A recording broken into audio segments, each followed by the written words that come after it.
Hey there, the video you're about to watch is a replay of one of my workshops that I hosted earlier this year. These workshops cover many different music production topics, and I invite my Beat Academy audience to attend live so that I can also help them practically apply the lessons and techniques that I'm sharing during these masterclasses. So, if you'd like to attend an upcoming masterclass or workshop, then I would encourage you to click the link below in the description box so that you can subscribe to the email list. I'll let you know exactly when the next one is going to happen. And so, without further ado, let's dive right in.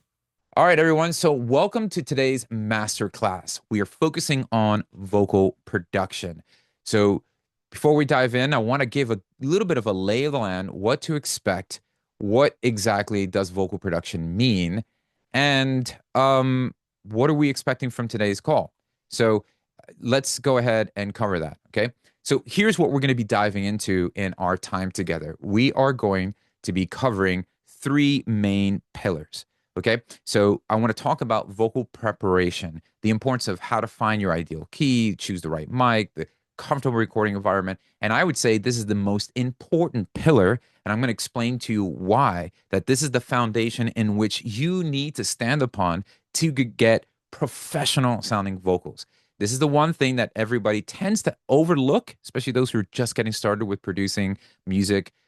That's what we're going to be diving into. Okay. So I want to get into that. Then we're also going to move and transition from that to tracking vocals that hit, techniques that capture powerful lead vocals, supporting background parts, and emotive delivery. These are very, very important. This is what I would say after you've done the inner work, understanding stage one, you're locked in to go ahead and capture those great vocals. Then we are going to go and transition into stage three, pillar three, which is post vocal production. What happens once the vocals actually been captured, recorded, or those stems have been sent over to your session? Now, I'm grouping it in these three sections. And really, a lot of people tend to, when you attend things like this, or you might have, searched the abyss of YouTube, getting lost in, how do I get great vocals? You tend to see things that focus mostly on pillar three. What happens after vocals have been recorded? And what I've seen time and time again over the 24 years of producing music professionally and the many years and helping thousands of people, produce records, what I tend to see is, hey, I've been focusing on stage three all the time because that's all I'm really seeing. And I go, man, you're missing two major key components. And I want to focus. I want to make sure that we've got this structured right so that stage three makes sense. Does this all make sense, everybody? Let me know in the chat. Are you good with that? Are we excited to dive into this? You guys, can you let me know? Type in Y in the chat. Miguel says yes. Anthony's good. Once Colin gives me the green light and the thumbs up, we're good to go. If it's too much pressure, Colin, I'll give it to Frankie. I know you can do it, bro. All right, George Swan says yes. All right, good. Let's tap right in. Now, before I want to get into the nitty gritty, because we're going to hit the ground running here, so stay with me. I want to first talk about how much my vocals suck. Now, this is a cringe moment for me. You're like, whoa, throwback ill. Yeah, this is a complete throwback. I had to dig deep into the wells of archives to find this photo. Those who are doing screenshots here, you can see a lot of what's going on. But this is me getting started on my journey to producing music right in my bedroom. I think it was like either my mom walking in, pero niño, ¿qué te está haciendo? So, all this noise that you're making. So I knew that I wanted to continue producing music. And I knew somehow, some way I wanted to get vocals on a lot of the music I was making. And so I had these great ideas for melodies. But I was very, very, very timid, more importantly, ashamed of my current vocal production abilities. And so all the vocals I had in my productions early on were cringe worthy. They were just cringe fest. I would listen to him play back and go like, gosh, this sounds like a dying giraffe on top of a dead llama. And however that sounds like in your mind, yeah, that's what it is. But more importantly, I really did struggle with the idea of okay, maybe I'm not cut out to record my own vocals, just find other vocals. but I couldn't find anybody around to work with. And I had these great melody ideas, and I was just kind of really stuck on being able to share that. Can anybody relate with me there? Um, Now, I'm not a vocalist. I'm not a, talented performing artist. And so I was just wanted to focus on producing the instrumental, producing the track. And so I was very shy about sharing even my own melody ideas to people that I would record. So I would always mute my tracks. I just wouldn't share it.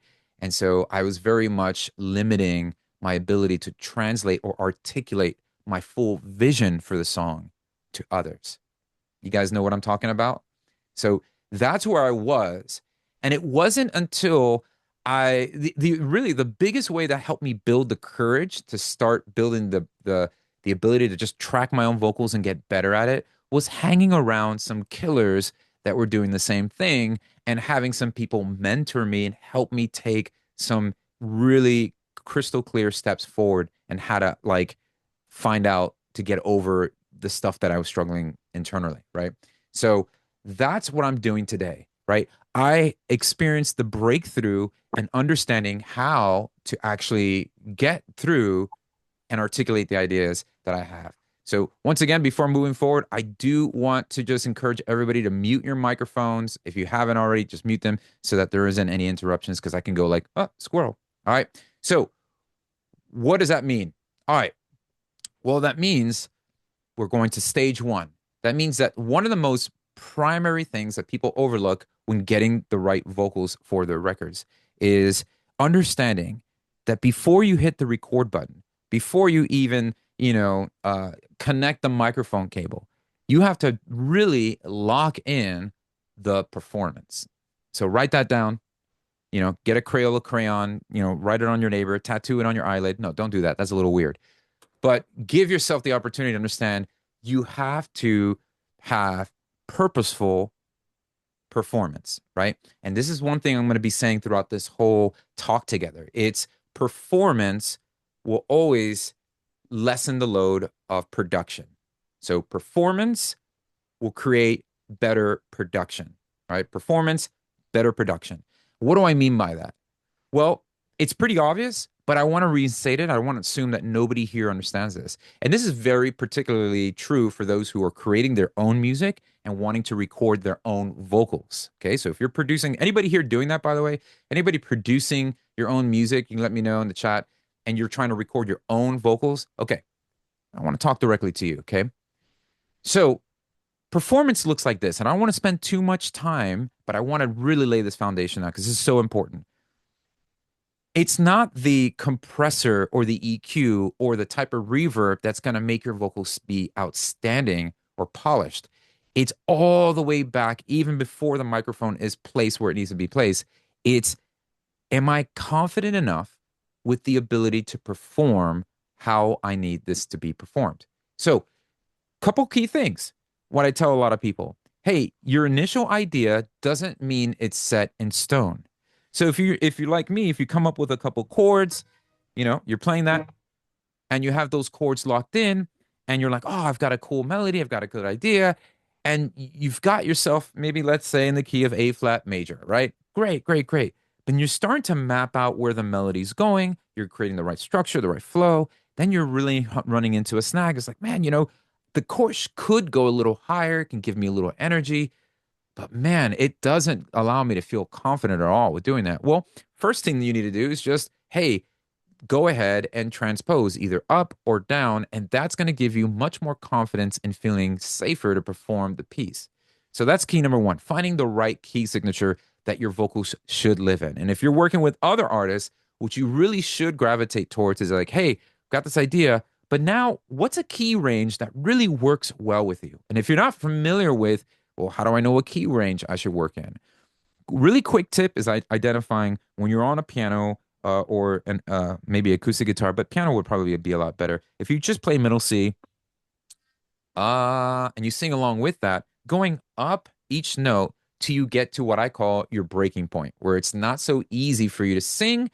And so it's like, okay, that's my boundary line there going up. And then if you go do the same thing going down, you're going to repeat that process and you find the boundary line there. It's like, okay, that's a good, healthy range for me. So if I'm writing keys or if I'm composing melodies and these are my sweet spots, I want to make sure that I'm writing stuff in that spot. Does that make sense? Really obvious. But again, this tends to get overlooked in the heat of, oh, this is a banging record. This is a banging idea. This is dope. Let me just put this stuff down. And we somehow fall into the trap of thinking what and how I started the idea needs to stay there, or else I'm losing the the spark that initially started it. And that's not true.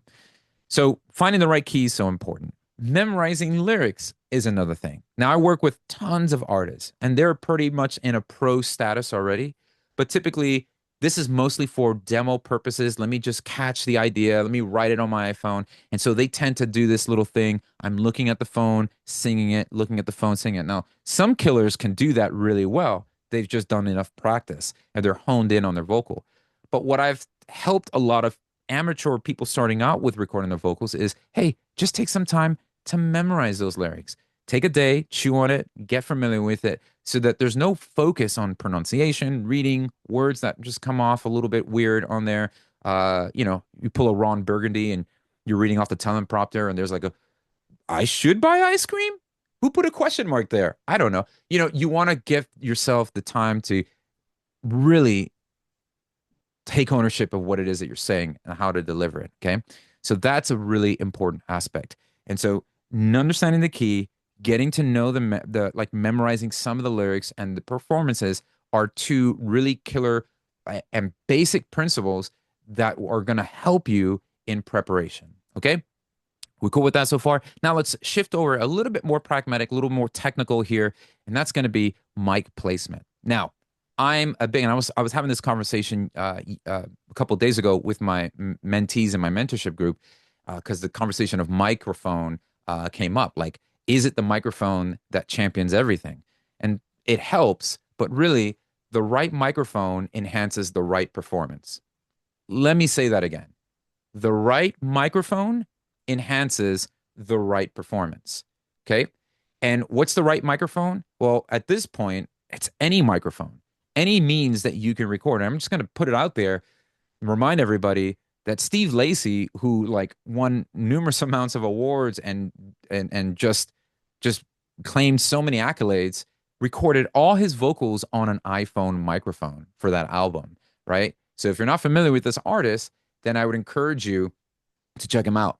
Everything was done on an iPhone. And that doesn't necessarily mean, oh, okay, well, yeah, he had a magical iPhone. No, it was the first pillar that I mentioned. It's the right mood, the right character. And so singing in the right key helps. Making sure that some of the lyrics helps. But attitude is everything. And that attitude and swag and character can't be replicated through any plugin. I can't put auto character or, auto, swag on your vocals because that's the missing element. Okay. So character and the grit, give me the emotion. I don't care about pitch. Pitch we can fix then around, and we're going to talk about that later. But give me the emotion. Give me the mood. And if that requires you to be in the right environment, so lights come off, right? So if you're in a bedroom studio and you've got your chihuahua barking next door and your neighbor's asking, hey, bro, can I borrow the scotch tape? I don't know. And you're just like not in the right mindset to track vocals, that plays a role as well. So get for yourself the opportunity, place in an environment where you're like, look, I might need to just like rent a space for like 2 hours and not just a studio, but I need to go somewhere where I can just lock in and just, maybe lights down, get some LEDs, get a plant, I don't know, a chia pet, whatever's going to allow you to tap in and feel like, man, I'm really locked in with the vibe, the mood, and overall character that I'm desiring. Now, I know this sounds like, dude, this is a little bit overkill for me. I'm just trying to not sound like a dead horse when I record my vocals. I get that. And we're going to get to some of that. But let me tell you, this is why so many people overlook this stuff and go straight to, what's your vocal chain? What's your vocal chain?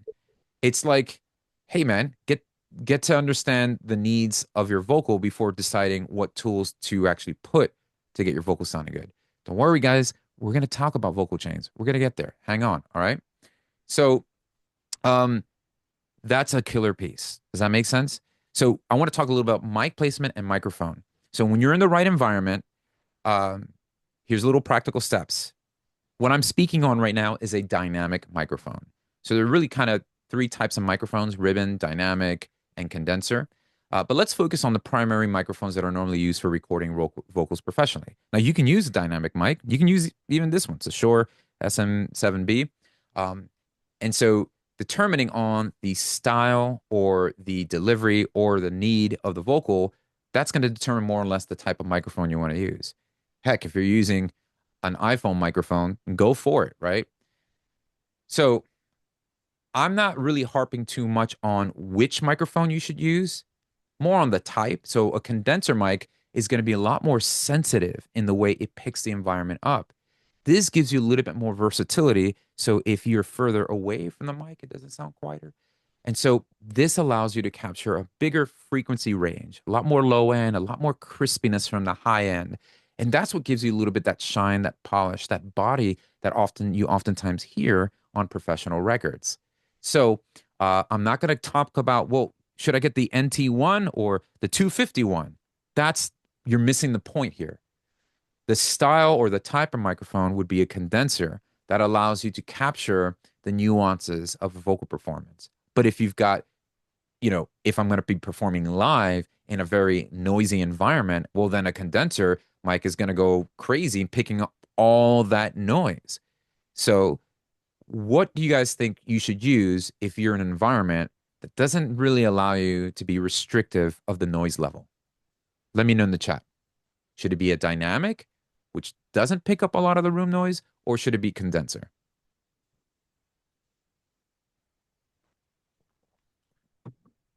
All right. Someone says, I have a USB mic. Would I be better getting a condenser mic? I won't answer that question until you can arrive at a state of I can deliver killer vocals. I can get it on a USB mic. I can get it on a microphone. So yeah, Brian. So a dynamic microphone would be the right choice if you're in a very noisy environment and you want to just have a narrow focus of what you're trying to record, right? That's why dynamic microphones are great for drum sets, right? They're great for percussion or great for a live performance. You want to have a narrow focus of what's being captured. Condenser, a lot wider net. So think of it like this. You got a small butterfly net, dynamic mic, or you have a potato sack condenser mic, right? So those are the two things that you would want to keep in mind when knowing what mic. How you guys feeling with that? We're good? That's stage one. That's the main pillar. I didn't want to minimize it, but I didn't want to rush past it too quickly. I want to go right into stage two, and that is the recording process, okay? So we're going to go and transition over to an Ableton Live session. Now, granted, with the amount of people in this room, there might not be everyone here using Ableton Live. I'm sorry to hear that. I will cry a tear for you. Just kidding. If you're using Logic, FL Studio, Pro Tools, your neighbor's calculator, whatever it is that you're using as your DAW, that's fine. Every principle I'm going to be sharing here today is absolutely transferable to any DAW.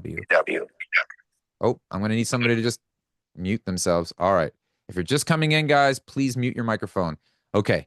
So let's head over to my Ableton Live window. And let's see this real quick. Give me a second. I need to make sure the sound so you guys are able to hear.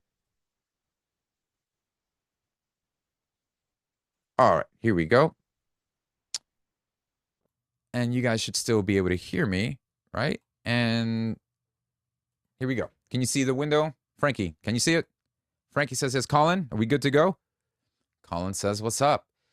Okay, guys, so here we have a session. Now I've got one of my, this is an actual session. These are stems from one of my mentees. So this is a person that's in my mentorship group. And oftentimes I'm like, bro, just give me the session. I want to work along with you on this. So that's one thing that I kind of love doing. I geek out on, but it's an opportunity that's there. So I asked this person, hey man, I think this would be great to showcase on the vocal class. So here, let's go into some technical stuff. I won't play the stems just yet. I want to focus in on stage two, preparing, mic placement, things like that. So if you're about to record your vocals, we understand the importance of key, swag, memorizing, attitude, vibe. You're in, right? You've got the right mic to use. You're going to put a condenser mic so that you can get all that nice body, the high end, all those things. Okay. Now, let's talk about, well, what do you do? Well, you want to make sure you have a clean, signal going in. Oftentimes, now I'm going to hit this record button here. Are you guys seeing this little window? You see these gray VU meters jumping up and down? Okay. Now, oftentimes people would think, well, wouldn't it make sense if you just recorded as much or as loud as possible? That way it comes out loud and clear. Well, as you can see, the volume range in which, or the amount of volume coming into my DAW isn't that great, right? Because this is at a pretty low volume. So what that means is you don't want to record too loud because you want to have what we call headroom. That means room for your head to poke out, right? It's room for you to be able to add extra processing so that you can balance out the tonality of your vocal. If you're recording way too loud, there is a possibility of clipping, distorting on the way in. So just a good rule of thumb here is you want to, aim for the peak or average volume. So you'll see this little peak gray line here. Let me see if I can just mute this and give you that. Is it 1, 2? No. I don't want it to come through because you'll get feedback. Okay, so you have your peak, but then you have the average, right? So just get the average humming around like that -18 mark. That would be a good place to start. That way you have enough room to add extra processing, but you're also not recording low enough where when you add that processing, you're also bringing up all the noise that was captured in the room. So if you got an AC vent, you got your neighbor chatting in the next room, you got that chihuahua barking, guess what? They're all going to come up with you as you boost the gain and all those things. Are we cool with that? All right. So those are very important things. Oftentimes I would hear vocals that are very much distorted or vocals that are recorded way too low. So you want to have the right amount of, the sweet spot would be averaging around that -18 mark. And, you don't definitely want to record.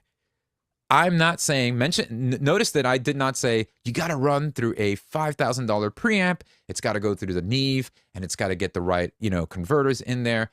No, because again, this is all about just getting and capturing the performance. But if you're locked in and you're vibing out and you're in the right mood and you're clipping on the way in, oh man, that compromises so much, right?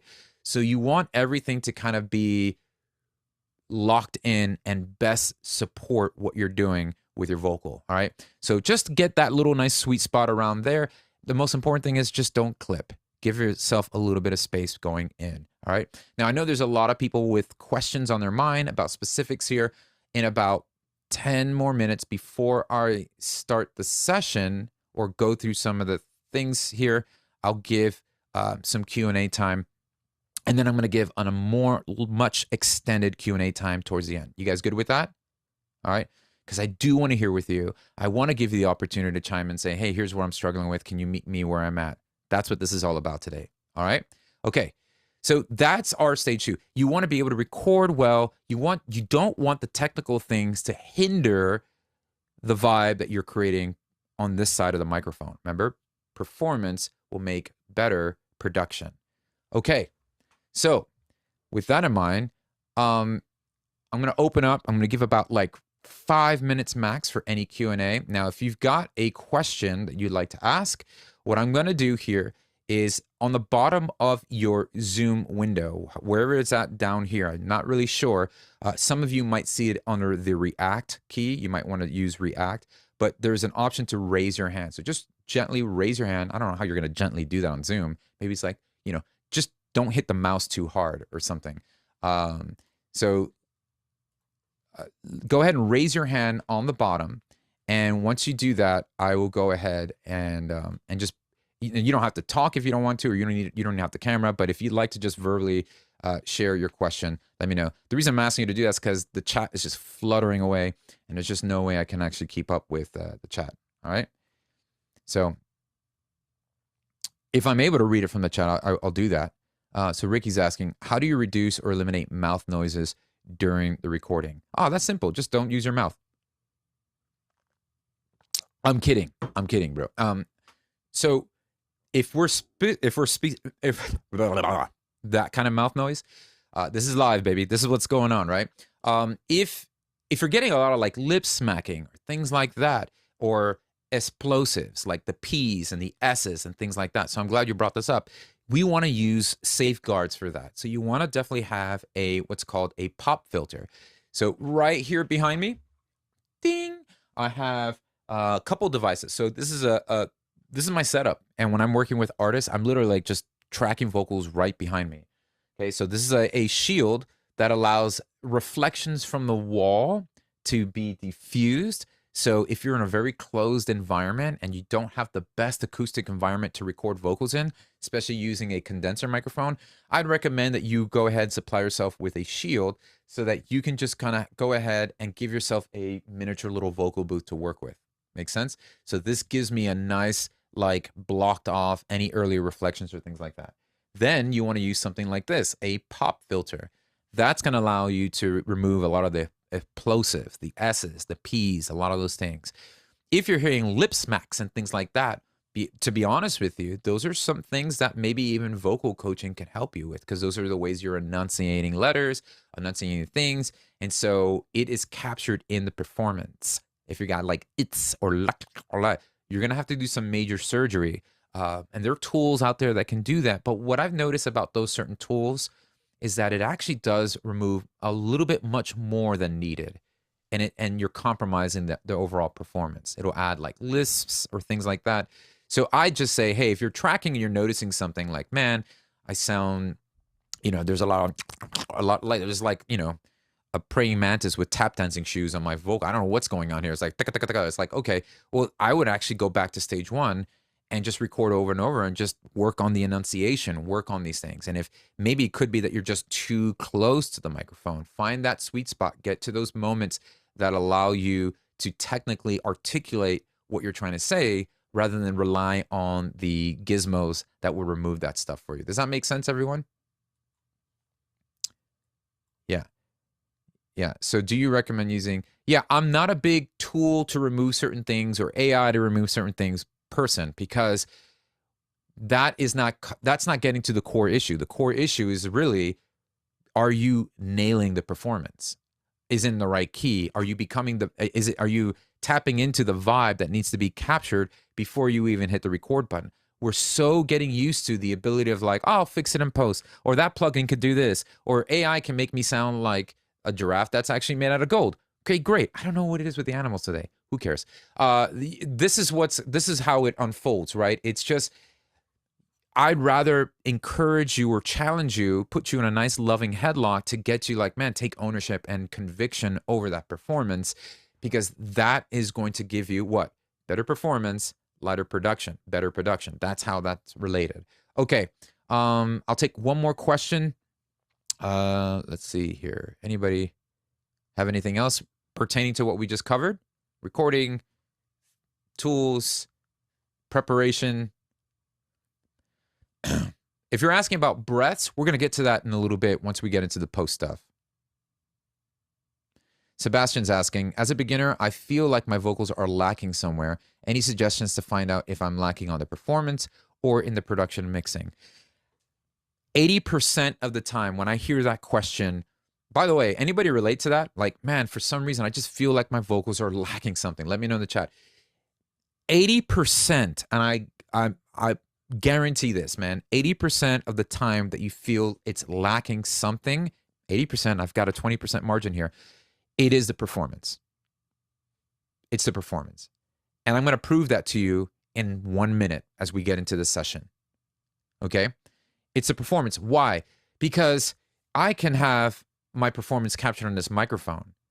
And if I can hand it to somebody, if I hand it to Colin, Colin's like, bro, I'm vibing. It's great. You're not twitching or cringing at the fact that I use a stock EQ. No. You captured the vibe. Great. Right? The production, this is how you identify whether it's performance, production. Production highlights the fact that that vocal that you performed is in misalignment with the rest of the tracks in your session. Does that make sense? The reason how you can identify is like, okay, my vocal, is it my performance or the lack of skills and understanding what vocal chain I need? Hands down, it's probably the performance. If you solo and you're like, dang, yeah, I killed it. It's a great sounding thing. I'm on, it's pitch, everything's great. So if you're feeling weird about it, that's because now the production is going to have it now fit and align. You got a vocal chiropractor. It's going to be aligned with the rest of the production. Okay? Make sense? One last question, Zeleno. And what if your client/artist doesn't like what was captured? It's a tough moment. 80% is you, bro. Yeah. That's the reality. You know, I will deal with artists, and sometimes a lot of independent amateur artists, and I've had those tough conversations. Like, hey, and the role of a great producer isn't someone that is expecting someone else to do their work. It's how do I bring the best out of everyone that I'm connecting and collaborating with? Does that make sense? A hallmark of a great producer isn't how much everyone else around them has to step up to their ability. It's how can that producer bring out the best of them to connect to the ability. Does that make sense? So if I'm working with an amateur artist, I'm like, hey, let's grow here. Give me that. You know what? Memorize the lyrics. Let's come back tomorrow. Do all the, I do everything I talked about in step 1. I walk through that. Phase 1. Let's get in. Let's do it. Hey, we can do vocal comps all day and I'll do all this stuff. But the reality is I want to help you I'm going to help you move the boulder that once it rolls down the hill will knock down everything else. If I settle for mediocrity, that's more work for me to be doing. And then I got to go in there and I got to like do Melodyne, surgery, do all this. And I was like, hey, by the way, that vocal that you recorded, it's not actually you anymore. It's this thing. It's like, oh, cool. Thanks for turning me into a robot.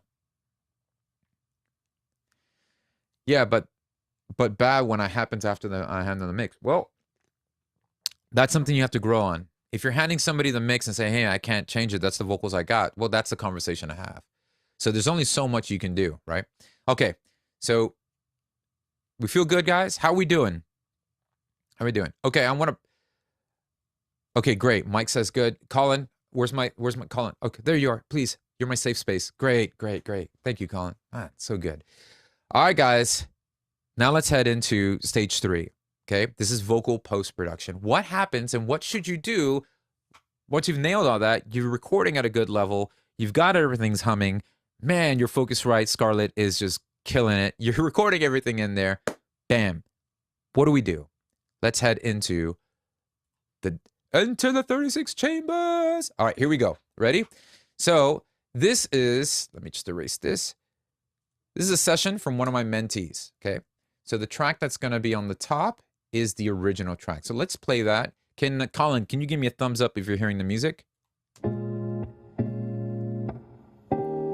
Okay, you're hearing that well. Okay, so this is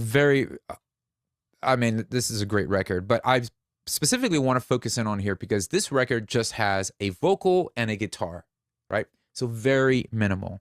I didn't want the excuse of like, yeah, but you know, this is overproduced. You have like 85 tracks or 75 vocals. And one thing that used to bother me, and I'd love to hear from you guys in the chat, let me know if you resonate with this as well. One thing that used to bother me when I would watch a mix in the masters, or I would see a professional, a killer, mixing engineer working on vocals, they would solo vocal and they were like, yeah, so I did, it was a vocal. I'm like, but dang, it's no wonder you're freaking, you had great things to begin with, right? Like you had great ingredients to start with, right? And so I was always thrown off. I'm like, I'm listening to Phineas talking about mixing Billie Eilish, but crap, he's got Billie Eilish. Like 80% performance. I'm just saying. So I wanted to focus in on the minimal aspect. So here I'm going to play a little bit of the verse, and what's soloed right now is his version, okay? I'm going to play a little bit of the verse. I want to go into some of the chorus. I want to talk about how I approach vocal production. Treat myself silly with the bottle of wine, nothing pot lost, just a lot of my time. And when I look in the mirror, for the very first time, I see a man who's broken, trying to show off his pride. It's a love lost, love lost, love lost. Oh, it's a love lost, love lost, love lost. And oh, I don't think you know what it's like to be alone. No one's called your own. All right. So, yeah, if you're in the call, I'm not gonna call you out here, but man, it's awesome, right? Like, so this is dry. This is straight like, hey, and he was like, man, I don't know how to do this. I just put a microphone up and I sang it. And his original one was him on the actual phone. And I go, bro, just send it to me exactly like that. Like, don't even touch it, right? So this is what I'm talking about, performance. The emotion is definitely evident, right? The emotion's there. The vibe is there. Now, he might be listening to this and like, oh, it's out of tune. Okay, great. That's fine. But the weight, the most of the burden has already been dealt with and carried, right? So if it's a little crackly, as I saw somebody in the chat say, if it's a little, that's okay. You know, that could even be part of the character.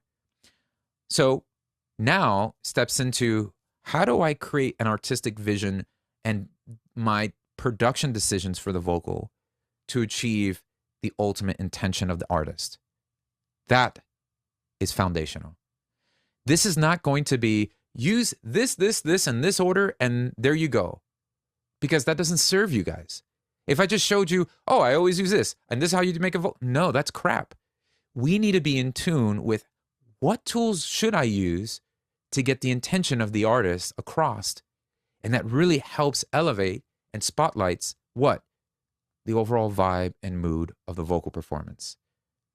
Every production decision I need to make with that vocal from here on out needs to be one that allows the vocal to be the main thing and allows the environment that it's in to also let that vocal shine. That's how that works. Does that make sense? So let's unsolo this. And so I have these two tracks here. I've got his guitar track.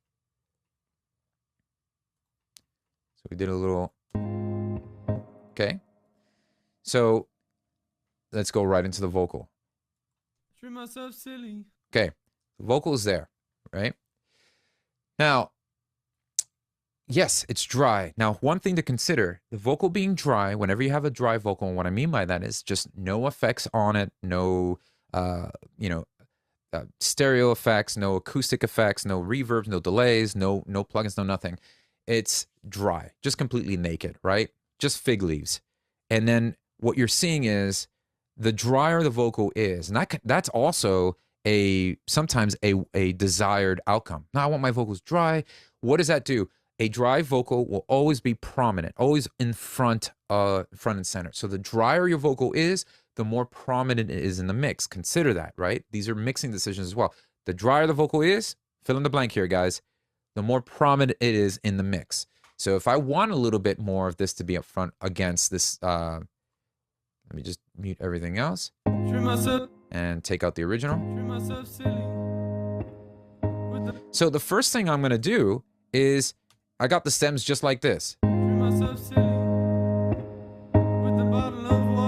So the first thing I need to do is like, yeah, let's create balance here, right? Guitar, just lower down.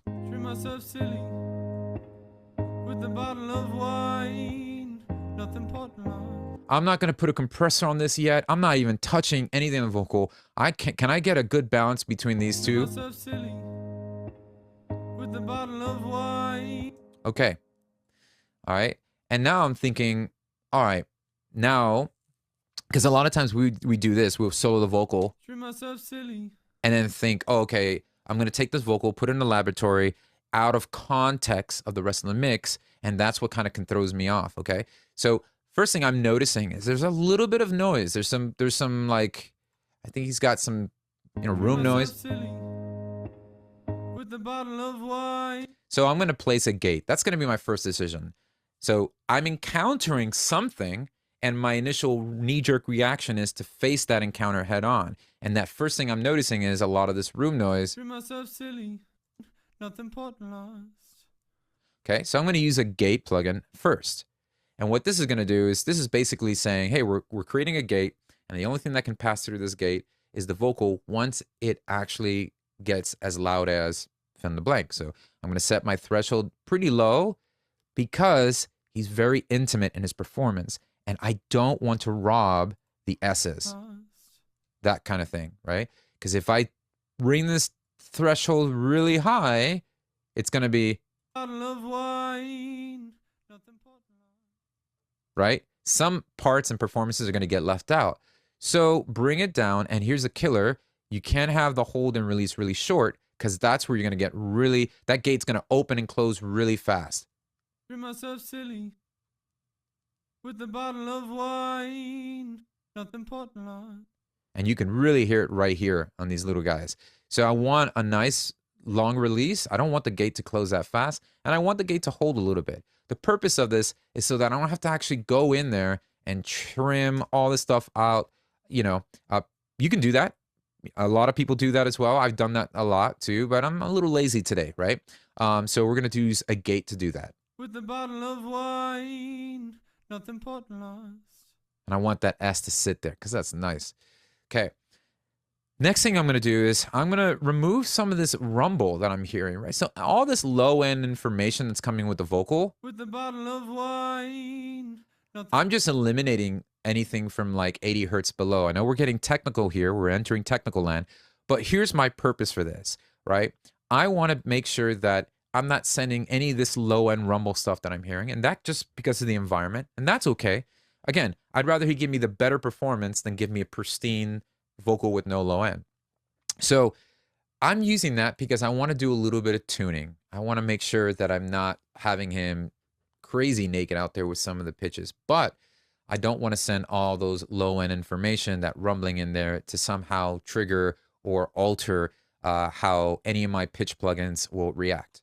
Okay. So I'm going to start to do some tuning here. And because of the nature of his performance, and this is a real soulful type vibe, I don't want to enter Daft Punk mode. I don't want to go T-Pain all the way here. I want to be very, very just almost touch and go with this, right? Just a lot of my time. And you could hear it there. It really gets robotic. So I need to make sure I'm just scaling it. And the way I do this is I'm setting the key. So we're on A flat major. And by the way, I'm using real time. So if you guys are not on Ableton Live, you could follow along. This is a third-party plugin. There are many different auto-tune, slate, meta-tune, whatever tuning you want to use, it does the job. So it's the functionality and the principle of what I'm getting at. Just a lot of my time. I don't want it sounding like this, Just a lot of my time. right? That's Just a lot of my time. time. It should be here. So if I go reference tone, Just a lot of my time. right? But it just sounds really off. So I'm going to scale this back. Just a lot of my time. There you go. That helps me. And it's like, well, what is that really doing? Well, it's just small little nuance. It's just to help him out. And I can double that if I was using maybe something like Melodyne, which is another tuning platform, right?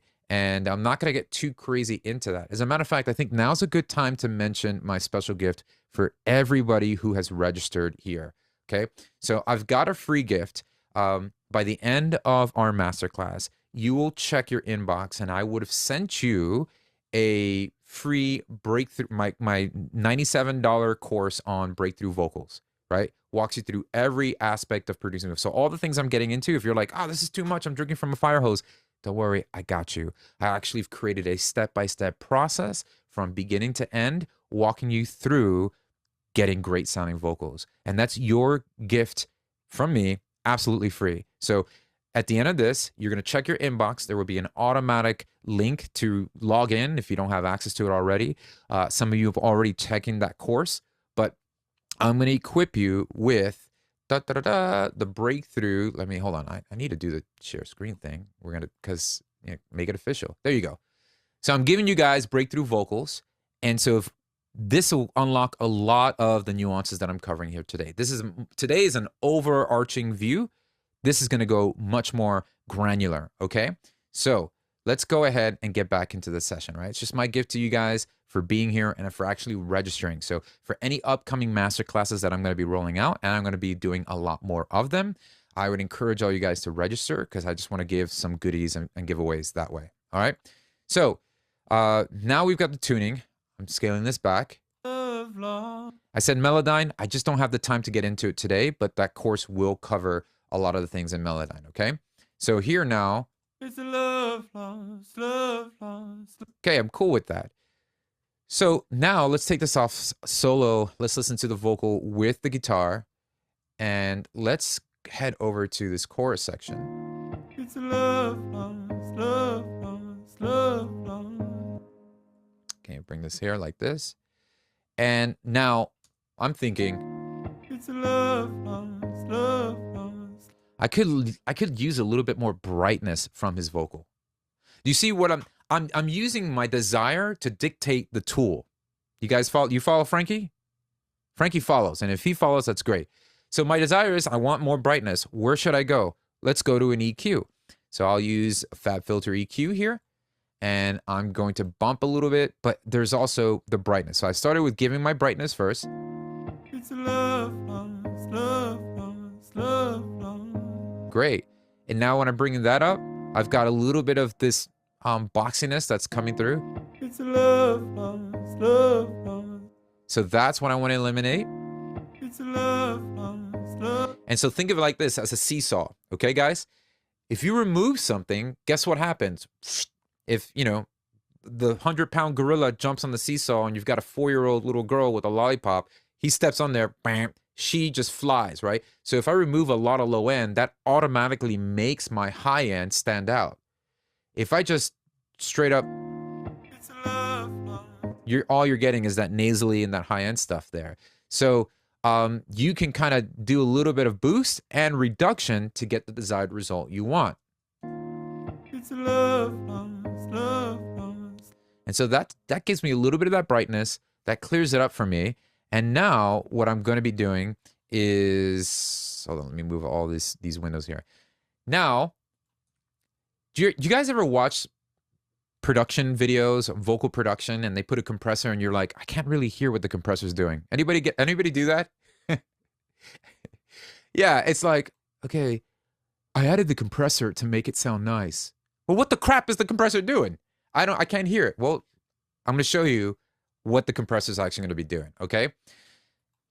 Listen to what's going to happen. I want to teach you how to listen. I think that's far more important than telling you what to do. It's a love lost. What are you feeling when you hear, there's love, love? Now, there's a musicality to that. There's something beautiful about the way he's, there's love lost. And I don't want to lose that. But love lost. What's the word that's suffering there a little bit? Love lost. Lost, right? So I'm going to use a compressor that's slow in the way it works. So I'm going with an optical here. And if you want me to geek out on this stuff, get the course. It just unlock that. It will go deeper. But here I'm using a specific compressor that's not going to react quick enough, but yet will allow me to have more consistency between the love lost. Okay? Let's turn this on. Focus. You got to learn how to listen and where to listen. So listen to the distance between love lost. I'm going to pause. I'm going to take this off. Let's take this off. It's a love lost, love lost, love lost. Put it on. It's a love lost, love lost, love lost. Yes, it's louder, but listen to the relationship between love and lost. Have they met each other? Are they closer to one another? Or do they still feel that far apart? Let me know in the chat. Here's once again. It's a love lost, love lost, love lost. It's a love lost, love lost, love lost. They feel more connected. Good job, Mud. Here's the thing, though. Do I really need that? Does it take away that emotion of love? Because I do love that dynamic. That's what's going to inform you with how much compression to add. You got me, Colin? If I still want a little bit of that distance, love, love, well then scale back, bro. Don't be scared. Just bring it down, right? It's a love lost, love lost. Right? So it's like, okay, bring this down here. It's a love lost, love lost. Take this off. It's a love lost, love lost. Bring this up here a little bit and just... It's a love lost, love lost. I go, yeah, that's cool, but you know what? I did like the loss to come up, so I'm giving more compression. Do you see what I'm saying? It's a love lost, love. There we go. That's my boy. There's loss. That's the relationship that I like personally. You might like love, lost, right? Like that might be you. Whatever, man. Like this is the artistic approach to using the tools that get you to where you want. So I like that. I like the relationship between love and loss. Now, somebody might be thinking in their, I'm using my sanctified imagination here. Somebody might be saying, well, dude, why don't you just grab this and bring this up? You're missing. Yes, that technically would be it. But you're not, what you're not understanding is you're not just bringing this part up. You're also bringing everything else up too. So it would just feel a little bit unnatural sometimes if I do that. So let me just show you what I mean. So if we just brought the gain up on this part here like this, took the compressor off. It's a love lost, love lost. You see, it unnaturally sticks out. Love, lost, love. It doesn't feel right to me. So I'd rather keep the same heart and the intention of that performance and allow the compressor. It's a love lost, love lost, love lost. And that feels so much more natural, right? Does this make sense, everybody in the chat? All right, so that's how I'm thinking through compression. That's how I'm thinking about like, okay, that's the tool. So now I've got a little bit of that balance. That really helps me kind of dial that in. And if I start listening to...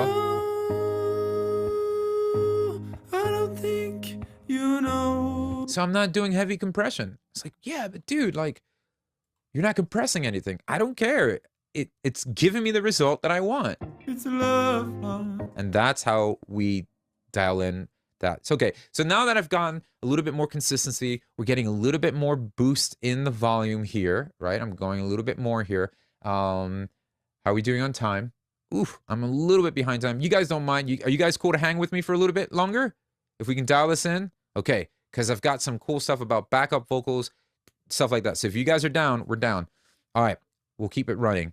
Again, I've got the volume that I like. Now that I'm bringing that up, I'm going to tame a little bit of these S's. Okay, now why? Why are you doing that? Well, because we've got a little sibilance issue creeping up here. It's a love lost, love. It's not right now that the volume of that's coming up. Guess who's also showing up to the party wearing a neon green shirt?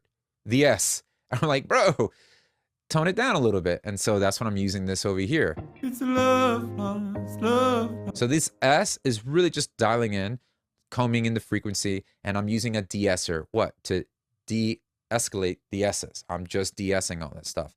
All right. That's it. I'm nothing crazy. I'm really just doing minimal stuff. It's a love lost, love lost. I'm going to do a little bit with this de-esser. And then sometimes what I like to do personally is add double de-essers, sometimes multiple compressors. So I'm doing a little de-essing with the waves de-esser. I'm going to do a little bit of this with this eosis, right? This is going to give me the ability to handle a little bit of sibilance, any plosive, things like that. So just a little bit from each component. It's a love lost, love lost. So let's bypass these two, okay? These are brother and sister. No de-essing. It's a love lost, love lost, love lost. It's a love lost, love lost, love lost. It's natural. Now, you're then like, oh, well, I don't hear the freaking difference. Good. This is good. Here's what happens when we do too much de-essing. I'm giving this guy a lip, so I punched him in the face by accident. It's a love lost, love lost. You can hear it on the ith. It becomes ith. It's a love lost. All right, so we want to take that out. I don't want to do that. So hit the back button. It's a love lost. And by the way, I don't want to kill all the S's because that's where the soul is. Listen to this. Come on, man. Don't leave that guy alone. He's chill. Now, I've done a little de-essing. Now I want to brighten things up. So de-essing, control that, now brighten the overall vocal up, okay? So again, let's... It's love lost, love lost, love lost. Now this can be used with many different tools. So I'm using the Slate Audio's Fresh Air for this. Oftentimes I'll use a Pultec. Why don't we do that now? So I'll go to my little EQ stash here, Pultec EQ, and let's just A/B, right? It's like, I like this one better. I like that one better. So here's the Pultec. What I'm trying to go for here, and I might just sit on the Pultec because I have the ability to add some bottom end. It's love. I can add some body back to his vocal. It's love lost, love lost, love. Now, it's just a vocal guitar, guys. So where should I want the low end to come from? I might want to have the low end coming from the guitar. So I'll let it... It's love lost, I won't have that much body. Maybe just a little bump, but I'll actually attenuate, which means I'll take a little bit away. It's love lost. Not too much, It's love. because now it's getting thin. This is where we can get bright here. It's love lost, love lost, love lost. Oh, oh. So nice 12K, It's 16. love lost, love lost, love lost. So that's nice and bright, right? It's cool. Let's see the results I get with this one. It's love lost, love lost, love lost. Oh, oh. You know, I had it on the Fresh Air. I think I'm gonna stay with the Pultec. It's all personal preference It's here. love lost, love. But the Pultec is doing something the Fresh Air wasn't, and now it's adding some extra frequencies, which goes to my next decision. You see what I'm doing? I'm reacting. It's like, okay, now that I brightened it up with the Pultec, because I like what it's doing, there's something else that came to the party. Now there's a guy here. There's a dude who broke in through the window, and he's wearing a neon orange shirt. I'm like, bro. So I'm like reacted to that. So now I'm going to go here to this EQ. I'm going to find this like harsh thing that's It's happening. love. And I'm going to use dynamic EQ. So it's not static. That doesn't mean that the whole vocal sits there. That means that the EQ is going to react to the frequencies of that vocal. It's love. So this one here, It's love. that's what came through when I used the Pultec. So let's dim them down. It's love lost, love lost, love lost. Oh, oh. Okay. Now, obviously, I've boosted the vocal a lot. So he's leagues in volume ahead from the guitar. Bring him down or bring the guitar up. It's love lost, love. How we doing, guys? Everyone all right? Now, let's bypass everything. So this is vocal. Actually, I won't even do that. Let's just listen to his track. It's love. So this is his track here. It's love lost, love lost, love lost. That's his 2-track. Let's listen to mine. It's love lost, love lost, love lost. It's a bit thinner because he's got background vocals on there. So now let me do this. Let's bypass all my plugins. It's love lost, love lost, love lost. Oh, man. Put this back on. It's love lost, love. So I noticed, okay, I went back. It's a little thin. So let me just give him a little love on that bottom end. It's love lost, love lost, love lost. Yeah, come on. That's that drip. You good, Colin? Let's give it up for Colin, guys. He's helping me live today. All right, guys. So now that I have this in a good spot, he's still dry. He's still dry. So we're going to pause here because now I've gotten the tone. So the way I work is I want to shape the tone of the vocal first. Okay? We're going to shape the tone of the vocal. That means the tonality. Bright, dark, body, that's my tone. And dynamics. So I shape the tone, I control dynamics, and now we move over to the last part here, which is environment. Now, if the artist is adamant, saying, bro, I don't want any reverb, I don't want no delay, I just want it naked. Okay, great. That means I need to put more emphasis on the things around the vocal to give it space. So that means if he told me I just want the vocal dry, I would add maybe some reverb or spring into the actual guitar. It's love lost, love lost, love lost. Oh, oh. It's love lost, love lost, love lost. Is it without it? It's love lost, love lost, love lost. So you see a little bit of that reverb tail from the guitar. kind of lingers in and helps the vocal feel like it's in a space. That's if the artist says, bro, I want to walk the streets naked. Okay, crazy, but there you go.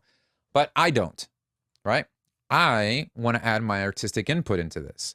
I want to come alongside this artist and help that vision come to life. And that's usually how I frame working with another artist or working with my mentees in my mentorship group. I want to help them get their vision brought to life, okay? So here's what we're going to do. I want to now start creating the environment. So we can do this in several ways. Delays help us create the width that we're looking for. Reverbs help us create the depth. I'm going to say that again, okay? I've got my hands, I've got my magic jazz fingers here. Delays cause the width. Reverb creates the depth. So let's start with a little bit of width, all right? So I've got my return tracks here. Now, the reason why I'm not placing a delay directly on the vocal is because I want a little bit more control of how I want to balance between my dry and the effective signal. Plus, I might also want to use the same effect on other vocals, and I won't have to overdo my processing, okay? So for those of you just watching this and you're like, what the crap is he talking about? Send, return, you know, Amazon, what is this? Like, no, don't worry about it. Here's what we're doing. These are individual sends, and the course that I've given you access to will walk you through all this, okay? So I'm going to send some of the signal, my lead vocal, to return track A, which has a stock delay. And I'm going to start with stereo, and we're going to set it to a 16th note. Now, we'll start at quarter note. It's love, love, love, love, love, love. Now, that's okay, but it's lingering way too much. So this is where you start diving in a little tighter in time. It's love, love, love, love, love. So I do like the feel of that much better when we try 16th note. It's love, love, love, love, love. So it's hidden. Do you feel that? Nice width. It's hidden back there. It's not so dominant as the eighth or the quarter note. That's how I think about where I should place my delays. Stereo, ping pong is going to have one signal go to the left first and then to the right. It's love, love, love, love, love. So I was like, whoa, that's way too much. So a hint of that delay. So if I want less of it, just send less, right? Or send a lot more and then lower the volume of the actual return, which is this A here. So it's love, love, love, love, love. So I can do both. Now let's talk about reverb. Okay. There's a special thing I have in mind here. So this is a very like Motowny, soulful. I'm not going to have him performing in a rave here at Ultra Music Festival. He doesn't need to be like super bright. This needs to be warm. This needs to be like, just like vibe, right? So what comes to mind when I think of warm, I'm thinking of reverbs such as like maybe plate. I'm thinking, you know, maybe a spring reverb. Now, if you're unfamiliar with these terms and you're thinking like, I don't know what you're talking about, that's okay. Once again, that's why I'm giving you the course, right? It'll walk you through that. But here we have several different reverbs. I'm going to run you through them, okay? So I've got a Valhalla reverb here, and this is just set on a plate. Plate's going to be a really cool, darker choice. So let's listen to that. I'm going to send some of this vocal, and I do it with the guitar playing. It's love, love, love, love, love. It's love, love, love. Let's head over to this part here. I want to check out the verse with this. Treat myself silly with a bottle of wine. Nothing important lost. Just a lot of my time. And when I look in the mirror for the very first time, I see a man who's broken. Okay, so not sure. I think the first part was recorded differently, but I can automate that. We can fix that. So, okay, plate's pretty good. I like the environment that it's in. Treat myself silly with a bottle of wine. I don't know why. It sounds like there's some face stuff going on, but we'll talk about that later. Trying to show off his pride. It's a love. Okay.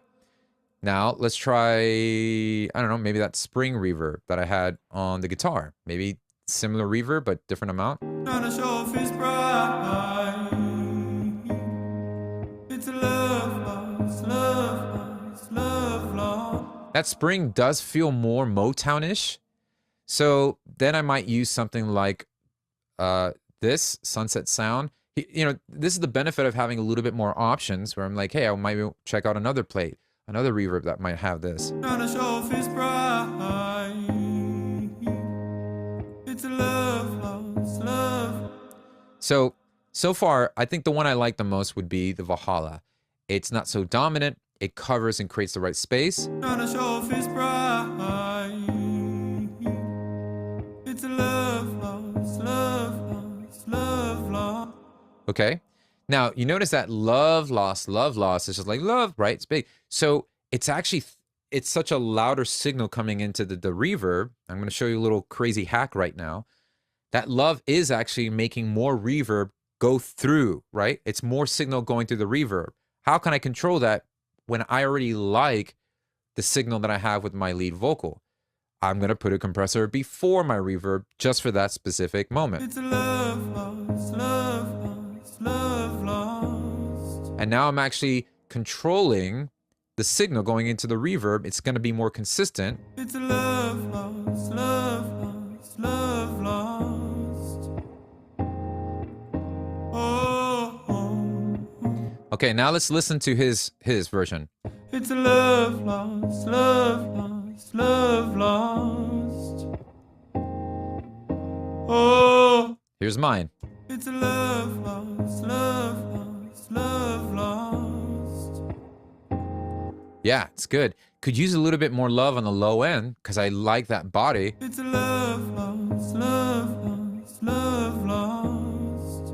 There you go. That makes it much more intimate. When there's much more low end there, you feel that proximity. You feel like it's much more intimate. But that reverb and delay, man, it's giving it the space, right? How do you guys feel about it? Which one do you like better? Just the dry one, the original? It's a love lost, love lost, love lost. Okay, so we've got that. And now, okay, I'm going to pour this really quickly because I do want some time for Q&A, guys. I feel like this has been a one-way dialogue here. I want to hear from you. I want to give you space. So I'm going to quickly talk about background vocals, harmonies, stacking, and we're gonna jump into that. Then we're gonna transition into Q&A time. You guys good with that? Okay. Colin's good. We're good to go, guys. So I've dialed in some dynamics. I've got a little bit of acoustic space with the vocal here that I'm liking. Granted, this is 100% on the fly. I am mixing this with you guys. I had these plugins here set up. I'm not gonna lie. I was like, okay, I'm gonna put this away, see if I like it, but then I'm kind of tweaking as I go here. But all the other stuff we're gonna be doing right on the spot. So now let's plug in. If you're ever thinking like, man, okay, how do I make this sound bigger? This is that chorus. It's love. Let's start talking about doubles, backgrounds, and harmonies. So, so what we have here from the artist is a couple doubles. Love lost, love lost, love lost. So I've got a double here that he sent me for the lead. Okay, I'm gonna mute this so you guys can see it. It's love lost. Okay, so here we have the lead. It's love lost, love lost, love lost. So a double simply means that he went and recorded the same melody, unison, the same part, but just another take. And some people on the chat might be saying, well, why don't you just copy this and duplicate it 85 times and you have 85 vocals? No, you're gonna have, if you're duplicating the same exact part over and over, you're just causing phase issues and things are just not gonna work out. So you do need to re-record the take. You do need a brand new take. You need a new take to actually. Now, what tends to be now professional pop vocals that like, dang, it's great. We work on them. We make sure that the timing is right. And so if you're not used to doubling your own vocals, timing could be a big issue. So tools like Vocal Line can be very big and helpful. So I'm using Vocal Line for the purpose of aligning this double with the lead, because the goal is I want them to be as close as possible. Now, There's been a very few couple artists that I've personally worked with that have blown my mind that they're able to do this without this kind of stuff. So Justin Timberlake is one of them. Homeboy would come in the booth, spit something down, and he would track another vocal. And I was like, it was so tight, it's phasing. I don't know what to do here. Like, okay, it's great. Ginuwine was another one. Like, the Killers, just like, they do this all day. But if you're not used to it, here's what you can do. I'm going to use Vocal Line. And in Ableton Live specifically, let me delete all this so I can show you step by step how I do this. So in Ableton Live specifically, I need to sidechain. I need to put the source. Who is the leader? For me, it's the lead vocal. Okay, now that's the guide. And then when I'm ready, I want to hit the capture button right where I'm at. So let's do this right here. It's love. Okay, and I'm going to hit capture and I'm going to hit play. And this is going to capture the double. It's love lost, love lost, love lost. Now you guys can hear how it's misaligned a little bit, right? Now, once it's captured, we'll hit some, you can tighten it. Let's do the tightest timing, see what happens there. So it's going to tighten up the timing here. And now all I do is simply hit play. It's love lost, love lost, love lost. That's locked in. This is without it. It's love lost, love lost, love lost. You can hear it a lot here at this section. So we'll put it back in. It's love lost, love lost, love lost. And that's how I can get these tight vocals sitting together, right? And that allows me to get my lead and then my lead double. Now, if I'm looking for more, so here are the options I have, right? So you gave me a lead double. What else do we have here? We've got this part here. So this looks like a high or a harmony part that we have. Let me go into the next one.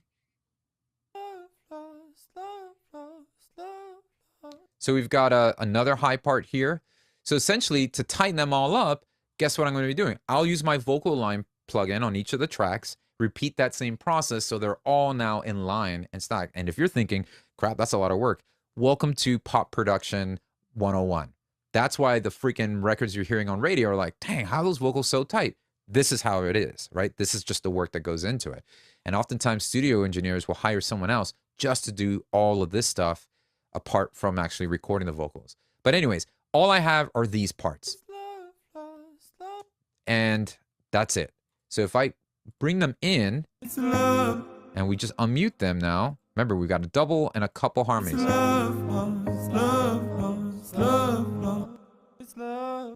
So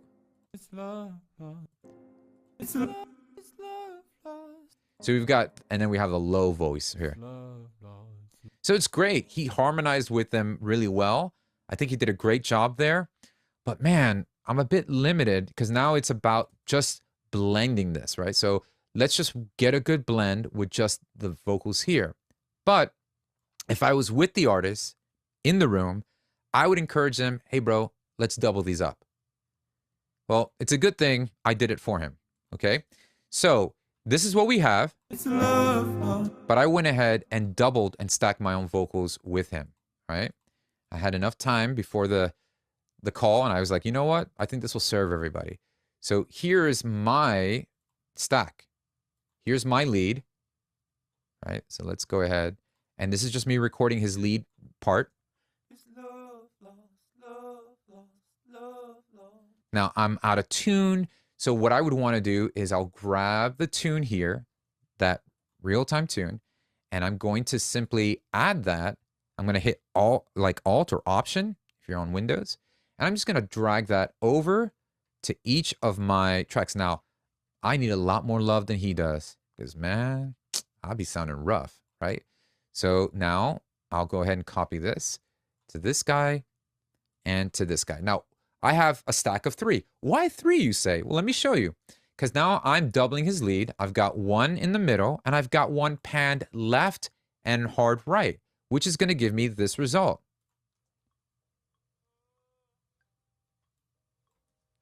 This result. Now the tuning is really throwing everything off. So I'm probably better off just taking some of that out or dialing it back in. And then this is the problem with waiting only on post. I'm probably better off going back and getting a much better performance than having to try to go in here and edit all this and figure this out. But for the sake of time, let's just stay. So now let's put this with the vocals here. I'm going to mute his harmonies for a second. It's love lost, love lost, love lost. Do you see how much bigger it sounds, that lead? Let's do this. Let's mute mine. It's love lost, love lost, love lost. It's love lost, love lost, love lost. Now, for those of you listening on headphones, you're definitely going to feel that, right? That width, that wide. Now, check this out. So, if he was here, I'd say, hey, bro, let's stack up some harmonies. And that's what I did. So, I do same harmony parts, but I'm going to do it 4 times. This is what we call vocal stacking. So, 1, 2, 3, 4. The same harmony part, meaning the same note. Here it is. Love lost, love lost, love lost. Now throw that in the mix. And because they're a different note than the lead, they don't need to be so powerfully up there with the volume. So check this out. Love lost, love lost, love lost. Take them out. Love lost, Let's bring his harmonies back in.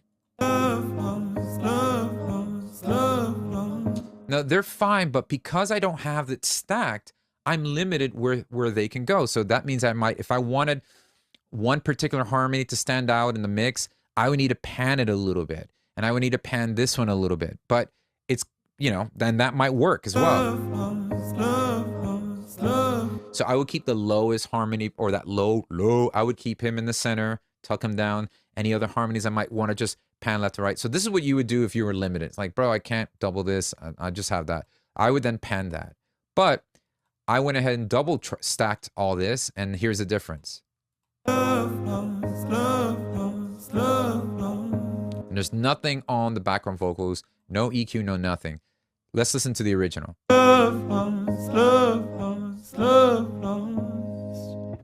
Love lost, love lost, love lost. Those harms really find their place there. So I can dial that back. I can now put a little bit more reverb on there, a little bit delay, and actually start to use the same principles we used earlier to shape the tone, the dynamics, and the overall thing. The one thing to consider, and I'm going to wrap up with this, the one thing to consider when tweaking background vocals, okay, when you're processing background vocals, you have to keep in mind that you're using compound volume, compound amplification. What I mean by that is you're not just EQing one vocal, you're EQing stacks of vocals. So oftentimes people are like, well, I put all the processing here and then I just sum it all that. You can do that as well. I tend to just have, okay, let me just treat everything all together. So that could look like maybe even using a channel strip. I oftentimes use a channel strip plugin just to handle my background vocal stems. So I can just remove all the low end. You know, I can make sure that brighten them up. Find those annoying frequencies I don't want. Add the dynamics. Why? Well, because this is just giving me a bird's eye view of tweaking the tone and the dynamics together. And they're not the main thing. The background vocals can sit a little bit farther back. So here we go. Now, what do you notice about the S's at the end of the Love Lost? See, type it in the chat if you can identify what's going on.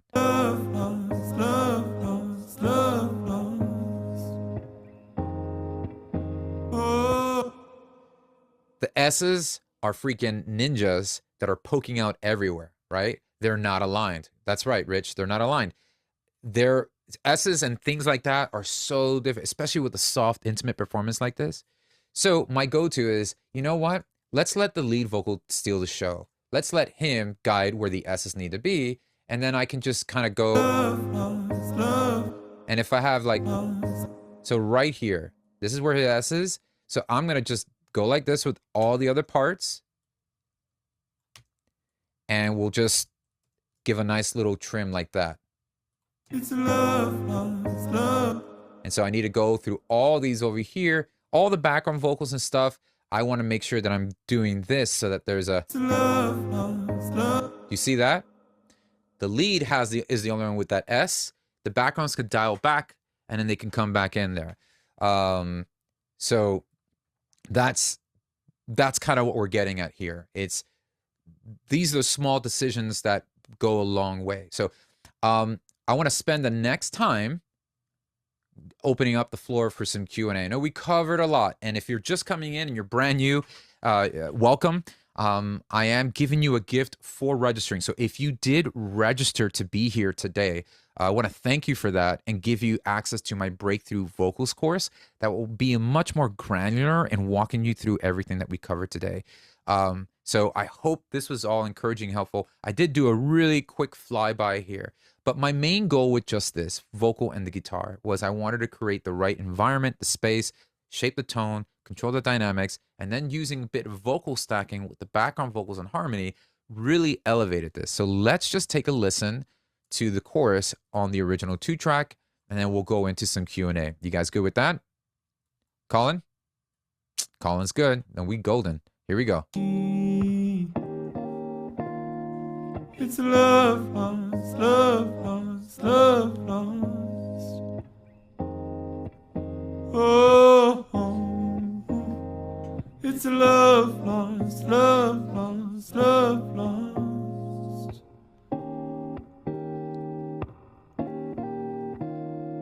Here's mine.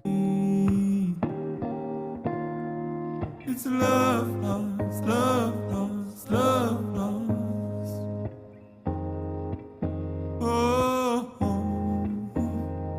It's love lost, love lost, love lost.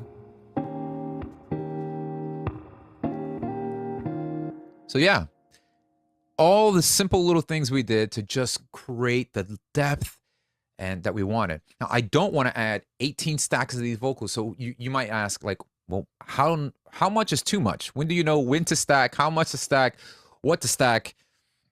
You know, stacks on stacks on stacks on stacks on stacks. Well, the reality is it's tasteful, right? I might scale back. I say, you know what? 4 harmony tracks is too much, but at least I have them.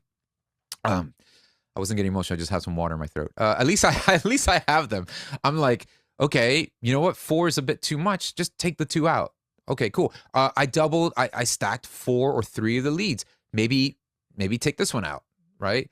I'd rather have them there and mute them out than not have it to feel like I have to somehow squeeze the juice out of that lemon, right? So, yeah. And I can send, now because there's no sends on the backgrounds, I got a little bit of that. It'll push them in the back. These can be sent. So this is all tasteful stuff here, but I'm going to pause for a moment, give you guys the opportunity to ask. And, you know, while we're here, let me unpin. All right, look at all of you. Hey, oh, Kaya, what's up? Oh man, look at, oh my goodness, oh, you're so pretty. All right, it's good to see everyone here. So let's just take this time. I know there's a lot covered in this. Let me know, was any of this beneficial? Was it helpful for you guys? Because the main goal here is if you're not walking away with something that is truly valuable and helping you achieve better vocals, then mission not accomplished for me personally. Okay, good. All right, so let's do this. If you guys want to hit the raise hand, so it's a little bit orderly here, we've got one from iPhone. So if you feel more comfortable to speak, you don't have to put your camera on. Maybe you're in the middle of, like, I don't know, saving the world. That's all good too. So iPhone 431. Do you have a question? I think that's me. I think that's me. Yeah, that's you. Thank you. Thank you so much for this. My name is CJ. People call me Siege. I just wanted to ask, I guess, with regard to the sends and the returns, do you just do it through your DAW, or do you have like a patch bay, or how does that work? Yeah, great question. Everything that you saw me do here today was completely in the box. That means I was not using any external, well, with the exception of recording additional vocals through my microphone and interface. Yeah, so I'm sending the audio to the DAW. What DAW are you using, by the way? I use Pro Tools, Logic, and GarageBand. I'm so sorry to hear. I'm kidding. No, that's great. Look, It's not No, you, but it it's gets worse. me. I'm It's thinking not about you, it. it's me. No. So here's what you would do. So if you're in Pro Tools, you would create an auxiliary track in Pro Tools. And then Okay. once you create an auxiliary track, you are busing, right? So on the bus, Yeah. you create bus 1, right? So Okay. you're letting your vocal ride a bus to the destination, right? Okay, so you just turn up the amount on that bus that you want to send over to that effect. And that's how you would do it in Pro Oh, Tools. okay. So Yeah. straight. I'm so sorry. Yeah, and then same thing in Logic. Logic, you also use the busing, and that's the traditional way of doing it, right? You're sending through busing a vocal to a return. So you're sending it to a track, and then you're hearing the return of that reverb and that delay. So that's the process. That's what we would call the signal flow. Does that make sense, Siege? Yeah. So that would be like from my Motu into my Mac, into my Pro Tools. Well, the only thing that you're connecting externally is a microphone cable, and that microphone cable is going into your Motu. Then when you record your vocals, you're literally going to do all the things I just shared inside the DAW. Okay.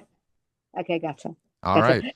Do I have time for another quick one or no? A line. Let me hold on. If you, yeah, we have time, but let me just go to a couple people and then we'll bounce right back. But I am grateful that you're here, and I hope this was helpful for you. Yeah, Siege. very good. Thank you. Awesome. All right, so we've got Eric. I feel like a radio. All right, Eric, call in from Cincinnati. What's going on?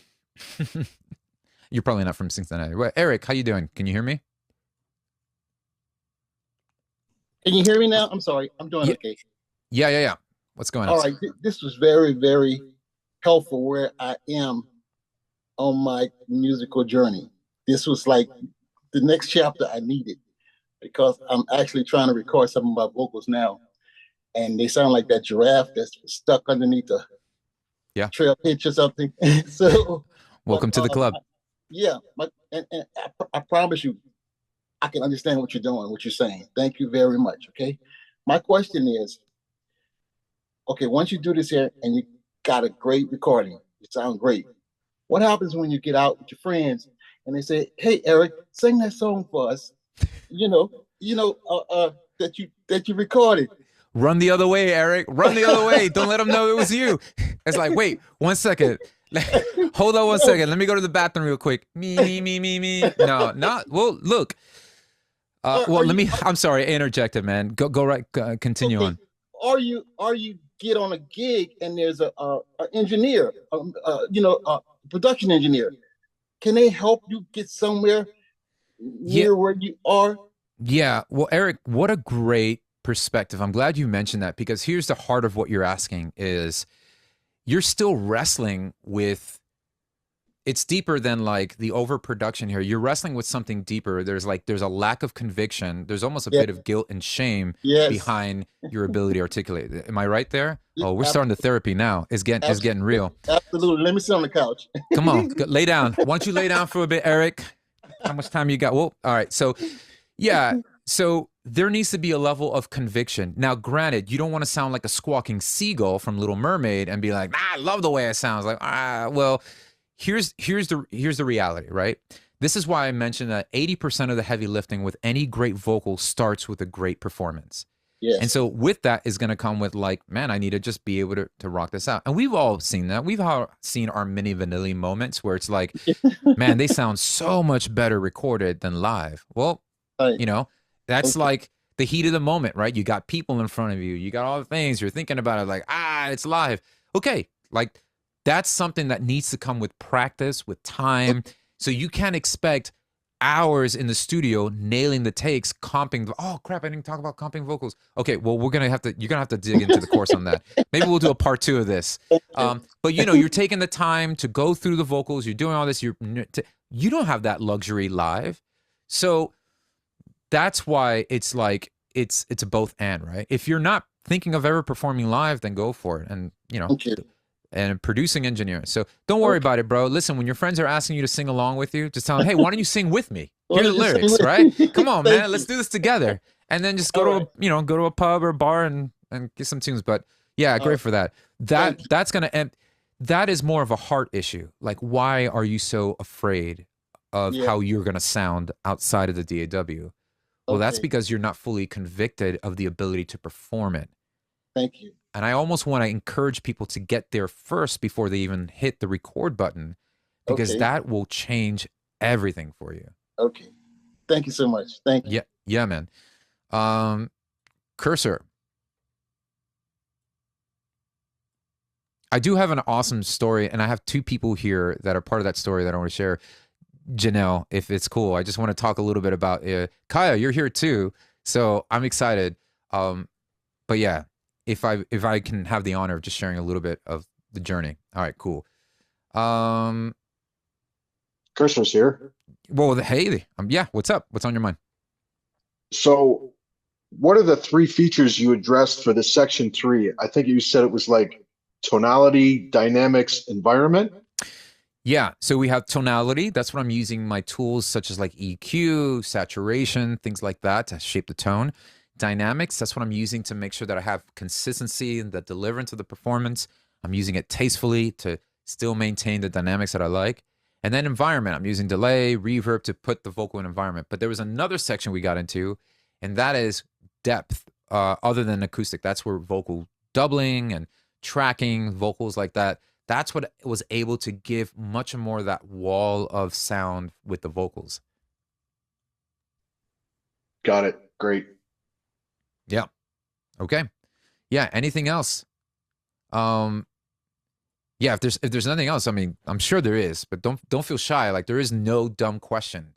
And you see, well, I'm sorry, you rose your hand after I said dumb question. I'm sure yours is not a dumb question, so go right ahead, cause Hey, Ivan, how are you? aquí, bueno gusto. ¿Cómo está todo? Love the Spanish, always. I know. Nice to hear Any from chance you. I get, I'll try to drop it. No, for sure, you're good. So I was thinking that I don't know the recording that you were working with, it was really clear, right? It was Mhm. recorded by an iPhone. So his first version was an iPhone, and then he Yeah. recorded with just inexpensive. Oh, he's using the Studio Electronics, which is like a $200 condenser microphone in his living Yeah, room. it sounded so good. Like I was Yeah. Why thinking do you that think it it sounded good? would. Can I push on that? Yeah, I thought about there was almost no noise. That's one. The silences were strong. I was thinking that if you cut the silences, I don't know, like the vocals, so the silences can be silence, right? Yeah, but Or I'm too lazy today, so I decided to use a gate. And plus, the reality is, it's a soulful record, man. Like, if I'm doing a yeah, Selena Gomez record, and if I'm doing like a pop record, and I have a couple other pop records that I'm working on now, um, like when I'm doing those records, I can go in and get all like, let me cut every little part because I want the vocal to be like popping and in front, things like that. So there's an right. intention behind that. I don't care if this is a little dirty, there's a little cracks, maybe there's a neighbor's bird chirping in the back. Like, that's part of those are the herbs I'm putting in the pot, right? That's cooking with the stew. Like, I want some of that in there. And that's a personal preference that I'm going by. And I think what's Understand. happening is when we're often glued to whatever YouTube is feeding us, we're so immediately glued to like, oh, I should low cut everything. Oh, I should do this to everything. I should do that. And the reality is like, why? Have we stopped to think of why we're doing these things? Or we're just doing them Yeah, because that's what Chris Lord-Alge did on every record? I understand. Like I was recording to. Okay, I'm studying and I had to record with my phone. Yep. It was really noisy. I live near an avenue, so there were cars in the middle of my vocals, and the silences were not silences. It was pure noise. So, So so I I'm was sorry to cut you off there. Let me because we're okay. running on time. So is your question on how do I go about cleaning up iPhone recordings or? Yeah, yeah, mostly cell phone, and because I don't have a mic yet, but I think soon I'll get one. Okay. Um, well, let me save this session. So if you're talking about like, you know, how do I make the most of what I have? I've got a voice memo that I put on my phone. I was in Publix, or I mean, most of you probably don't know what that is, but I was in a grocery market and I'm trying to like record something and I want to use it because it caught the vibe. Like, I believe you, Ivan. The performance was there. The vibe was there. I was in the mode. I don't think I can ever recreate that on my condenser microphone. How do I make it work? Well, there's where a lot of things can probably be done to either disguise the you know, the grittiness of it. You could do things like cut low end. You can do a bunch of other stuff there that can be very helpful. You can use, that's where like tools, the AI tools and many of the noise reduction tools, there's like one from Waves called NS1. That's good for that. But again, you are losing something, like you're losing stuff with that. So you just have to, you know, am I compromising that by doing that? So that's, so like, let me give you an example here real quick, and this is probably beneficial. And I want to, so here's a session I'm doing with an artist, and you probably won't hear anything because set 1 and 2. Okay, here we go.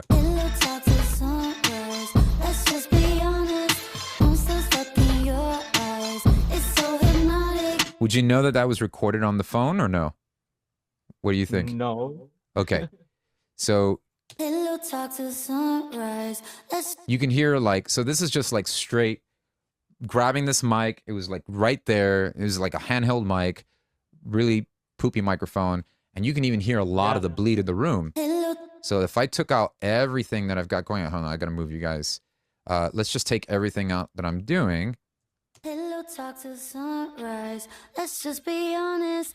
I'm still stuck in your eyes. There's a lot of bleed there. But dude, it's like she's killing it. She's just doing her thing. And this is like demo, right? That's what I'm saying. Like 80% is there. And all the stuff that I'm doing on top is just like I'm EQ, all the low end, the gate again, and now we have talk to sunrise. Let's just be honest. That's impressive. I might want to do this. Now this is how you can have it hide with the effects. Let's just be honest. So then when I put that in with everything else, then we have my doubles that during the call and response. Let's just be honest. Right? So there is where I might take the time to go in, cut the vocals, do all this really cool stuff here. And then, yeah, so it's, what are we doing in the chorus here? So yeah, the chorus has a lot of stacking. Waiting for. So it's like really, these are dirty vocals. It's right here in the room. These are the demos. Waiting for.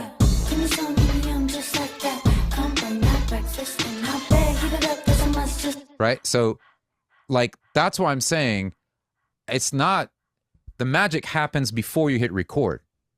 Yeah. Like, I can also hear what she's listening by her headphones, right? Mm-hmm. No, that's the room. That's like she had the headphones on. We had the room here. Yeah. It was like I lowered the volume a little bit so I can hear it, and we were just in the mood. But yeah, so that's kind of the vibe there. So look into it. There's a couple things that can help clean it up, but I would just, if you've got the vibe, it's worth just putting it in there. Doesn't matter if it's there. You can clean things up. You can edit it. There's plenty of tools that can help you go through that. All right? Yeah, thank you, Ivan. I really appreciate it. Yeah. Hey, before I take on another couple of these other questions, we have some time. I wanted to highlight, so I've got Janelle here. Wave, Janelle. Say hi. Oh, man. So is it cool? I'm not going to put you complete on the spot, but I wanted to share. So Janelle's in my mentorship group. Which she's a freaking gangster. I love having her in the group, and it's been awesome being able to get to know her and work closely with her. And do you remember where you were like the first time you joined the group? And I'm bringing you up because it is about vocals. So Janelle came to me saying, I don't like the way my vocals sound. Do you remember that? Yep. Mm-hmm.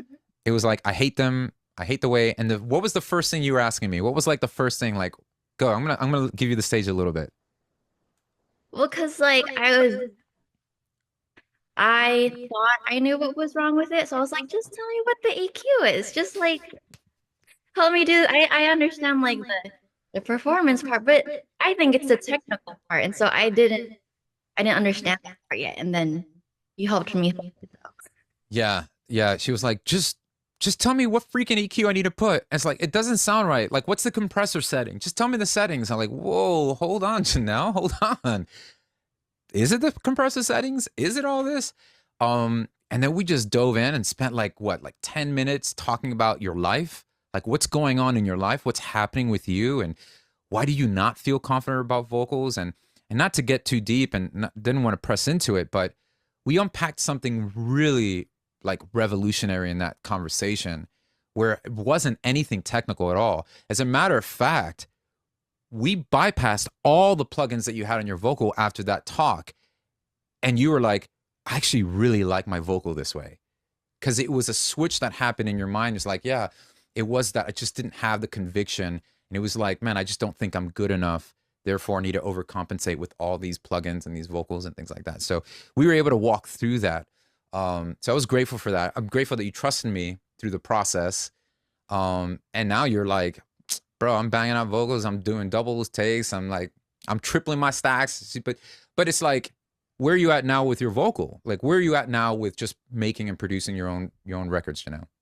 I mean, now I'm like more confident, and before I thought I was like producing to make everything sound better, but now I'm producing with like purpose. So I'm like, this is why I'm at this, so that it's like instead of masking it, I'm just trying to elevate what's already there. Yeah. Yeah. And I'm grateful for that. So, hey guys, this was great. I'm glad you were here. It just makes this transition a lot more smoother and easier. But I do want to extend the invite to anybody here who wants to participate in mentorship. I mean, we've gone through all the technicals. You have access to all the keys to the kingdom, giving you the course, the breakthrough vocals. But if it's still like, man, I could really use that expertise, guidance, not just with helping me elevate my vocals, but giving me the clarity and allowing me to unpack the confidence that Janelle experienced and many others who are on this call that are going through it. I got Colin, Kaya, both Kayas to be exact. That's so weird that both of you are Kaya. So this is what I'm really excited about. So if you're looking, if you want to work with me and you want to be a part of a community that can just really help you elevate, and you don't want to walk into an online Berkeley cold thing and walk out with student debt loans and still not know what to do with your music career, let's hang, right? So let's get on a call and let's see how we can move forward. I mean, the worst thing that can happen is that you hang with us for a year and you're right where you're at, but I guarantee you that's not what's going to happen. Plus, we were in Miami, so I invited everybody in the mentorship group to fly down to Miami. That was freaking life-changing. That was amazing. So Janelle was there and with a couple of people. So I want to extend that invite to everybody here, those watching the replay. Just go ahead and apply. You can visit beatacademy.com/mentorship. All the details about the mentorships there. I'll email you with more of the details there. If you're interested, you're curious, let's just get on a call and we'll talk about it. So yeah, that was a plug there. I want to encourage you guys. That's what you need to do if you're ready to really elevate. And if you're serious about it, which I think most of you are, you're here because all of you, I'm looking at Luna, I'm looking at Florin, Selena, I'm looking at all of you and I go, you're here because you're serious. You have a passion for music or else you wouldn't be here. And you're really serious about taking it to the next level. But man, you could really use professional guidance helping you get there. Well, that's what I want to help you do. So if it feels like something that you want to be a part of, I've got a couple spots open. Definitely hit me up, beatacademy.com/mentorship, or yeah, and just apply and we'll get on a call and see what we do. All right, let's wrap up with a couple questions. That was a nice seamless transition, right? Right, Brian? All right, great. So I got Matthew and I got Mud. And Greg, if you got a question, just go ahead and type it, or you can. I can't promise I can see it because the chat's kind of crazy. All right, Matthew, what's up? Hey, thank you so much for this meeting. It's really helpful. I had a quick question about dynamic mics. So I have a Shure SM7B. Yeah. Biggest problem I'm having with it is it's really soft. Yeah, right? the low volume. Screaming it, like how do you get around that, basically?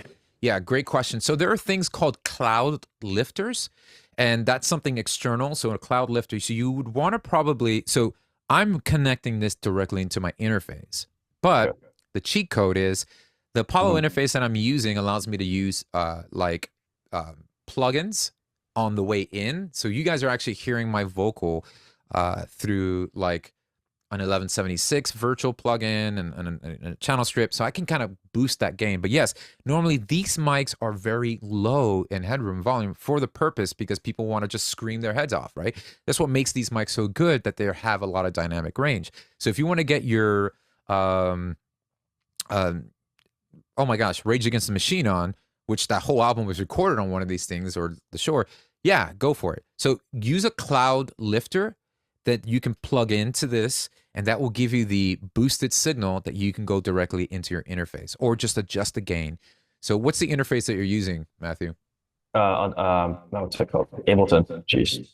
Or okay, so what's the sound card that you're using to connect the microphone to? Yeah. I'm not sure. I don't have it on me right now, but yeah, so even if it's the cheapest, like Scarlett 199 interface, you could crank up the gain to get that. You just have to be careful when the gain's cranked up that way, because, you know, you can get a lot of that distortion and clipping there. So it's probably best to use something like a cloud lifter or a means to boost the signal before going into the interface, so you can actually kind of get that sweet spot that we were talking about earlier. All right? Yeah, I think it is a Scarlett. Yeah, it's the red one. Yep. Yeah, okay. So that Scarlett, if you boost the gain all the way up, it's going to be like, so it's all over the place. So give yourself a little bit of boost before going in there. So I think Amazon, you could look at Cloud Lifter, or, you know, SMB gain boost or something like that. But the Scarlett should work. Like, you can boost it up if you're using it for vocals. Just be very mindful of it and don't clip. So it should work. Okay, thank you so much. Yeah, man. Go for it, Mud. Me? Yeah. No, so I don't hear you. I was working Sorry. on this track. I was working on this track, and I started working on it. I liked it, very interesting. But now I'm feeling very uninspired, and I don't know what to do now. And I want to ask you, like, how do I choose a right reference track for that song? Because there's the structure is already there. So Yeah. how to do it? How do you pick the right reference track? Yeah. Pick a song that you like that aims to get the. How I go about my reference tracks is I don't go apples to apples. Meaning, like, oh, you know, Tame Impala is using the same type of drum beat, the same sequence, so therefore I'm going to use that because I'm using the same sequence, the same drum beat. The way I go about it is like this. If I'm vibing, I'm like, man, this track is really cool, and for you specifically, Mud, like, man, I love that Weekend record, right? Like Blinding Lights. Well, what is it about the Blinding Lights record that you really like? Man, it's got this grit to it. There's this reverb, like, you're trying to write down the emotional aspects that you're feeling from your reference record, and that's what you're going for. So if that's the emotion I'm getting from listening to The Weeknd, what's the intention of the emotion I'm trying to get across and the vibe that I'm trying to reach with my record? If I'm writing a power ballad, listening to Metallica's One isn't going to get there, right? Yeah. So I'm like, or maybe it can. In some countries, that'll probably work great. But if I'm trying to write, like, dang, I want to do like this dope tech house thing, and I'm going to listen to Fisher, right? Like, yeah, I'm using that because however he was able to capture the vibe there, I'm trying to create. So I go by vibe. Not necessarily, oh, it's within the same tempo, it's the same key, it's the same thing. That's a little bit too in the box. Oh, yeah. Okay? And then you just write down, Mud, what do I like about my reference? I mean, what do I like about this reference? It's really exciting. It's really loud. It's really, okay, write that down. Give yourself 5. Don't write down a list of 15. Just narrow it down to, like, what are the top 3 things I really love? Top 3 to 5 things that you really love about the reference. And then your homework is shut the reference off. And can you achieve those top 3 to 5 things in your productions? Yeah. I think the song that I kind of like, I like the structures. I'm Okay. not really good with it. And the second thing is, I think I like how the vocals sound. The Weeknd, how close sometimes, you know, I don't know how to say this, but it sounds really good. And I want to get that feeling when I'm creating or working on my own vocals. Yeah, dude. So think about it, man. First of all, when you tell me you're not inspired, just go out for a walk, go fishing or something. Go have some, I don't know, go, like, eat some churros, just do something, No, right? Okay, I like stay in my yeah. I stay So in my room all day. So you stay in the bedroom all day? yeah, I Oh, create music. and then you're telling me you don't feel inspired about your music? Come on, bro. Like, work with me here. Like, you give me some rope. So go out. Like, don't come to another call until you've gone out, rode a bike, you've done something, you read a book, you did something outside of that, and you can come back re-energized, refueled, and then understanding, man, that is the fuel that allows me to view the world around me through the creative lens I want to want. So if you're just, bro, if you're in a box all day, it's no wonder you're not inspired to be creative, right? So yeah, and then another thing, when you're comparing yourself to a Weeknd's vocal, the guy's a killer. He's been doing this for years. So give yourself a lot more grace there, realizing, okay, what am I feeling about his vocal? It's big, it's lush, it's awesome, it's great. Okay, how can I achieve that? Well, now I learned from Ivan in his masterclass, I can have reverb, I can have a little bit of delay, I can vocal stack. Those are the things that can be very helpful. All right. So I've got time for 2 more questions. How y'all feeling?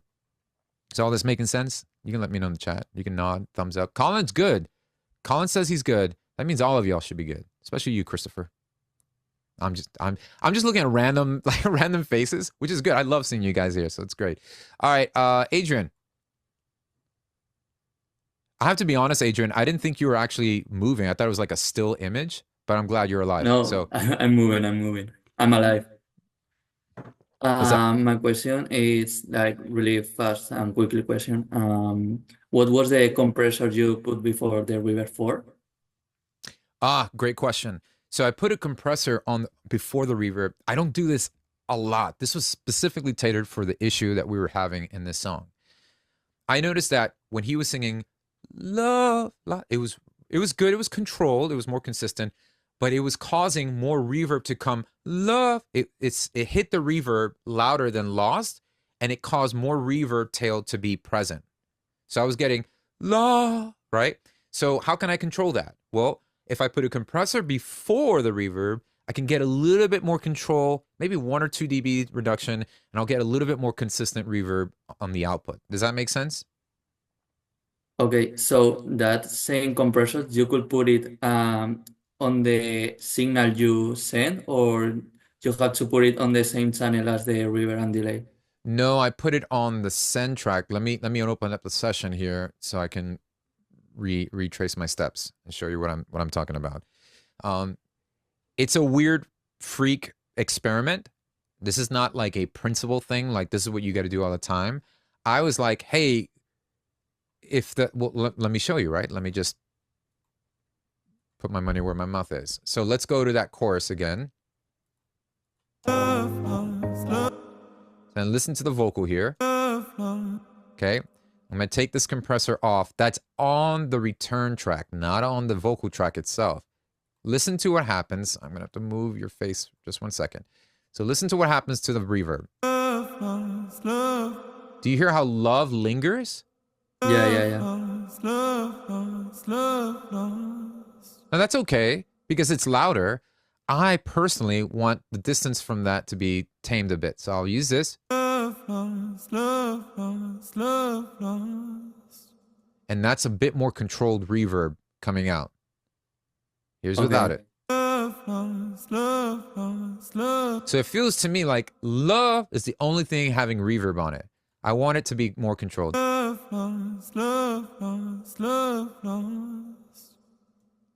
That's why I did that. And you're saying, well, why did you add a second compressor when there's already a compressor on the lead? Well, that was my question. Yeah, the compressor on the lead is controlling the lead dry vocal performance. This is to give me some little bit more control behind the reverb output, like the reverb. Now, I don't put this after the reverb because that's not going to make sense because now I'm compressing the reverb. I want to tame the signal before it hits the reverb. It can be after. And it's subtle. So when it comes to hearing subtleties in production, which a lot of the professionals start to do, it's just more like it's compounded.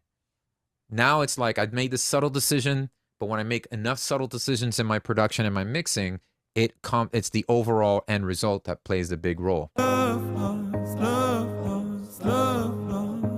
Okay, does that help? Yeah, that was it. Thank you. And Yeah. thank you for the call, by the way. Yeah, man.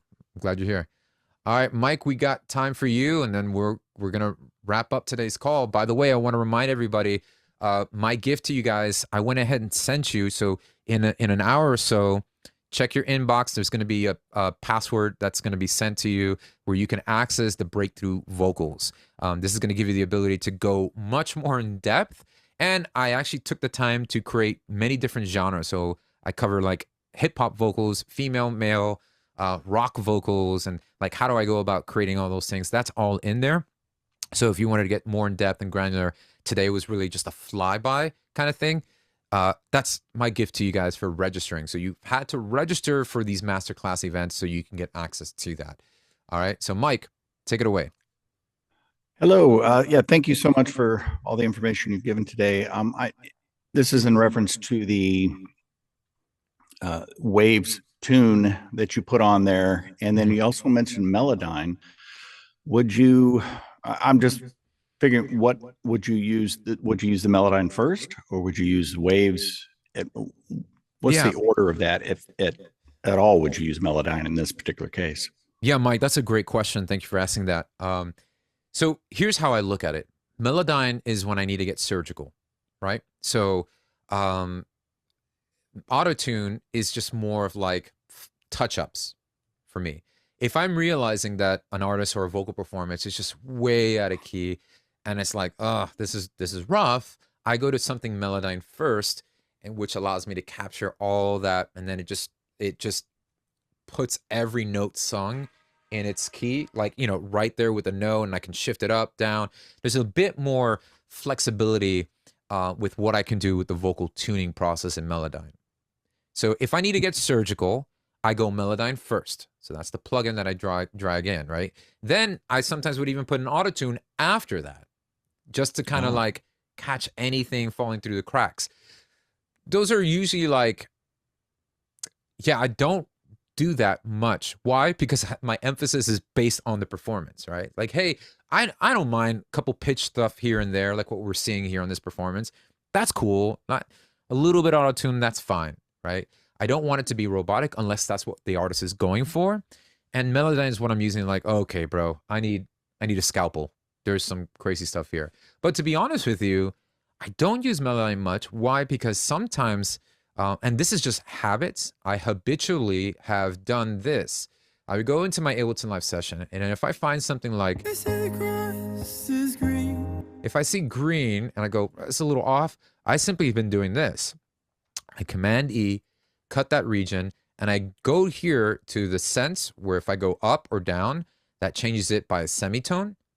But I go right to the right, which is detuning. So,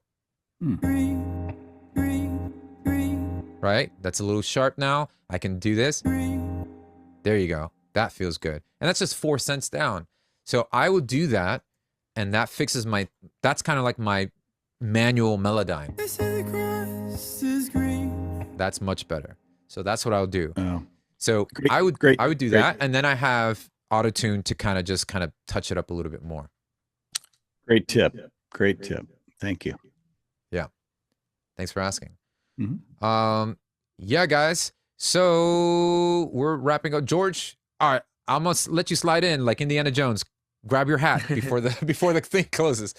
Hey everybody, thank you so much for this opportunity. I just want to say thanks to you for helping the community out, and it really helps us move forward from here.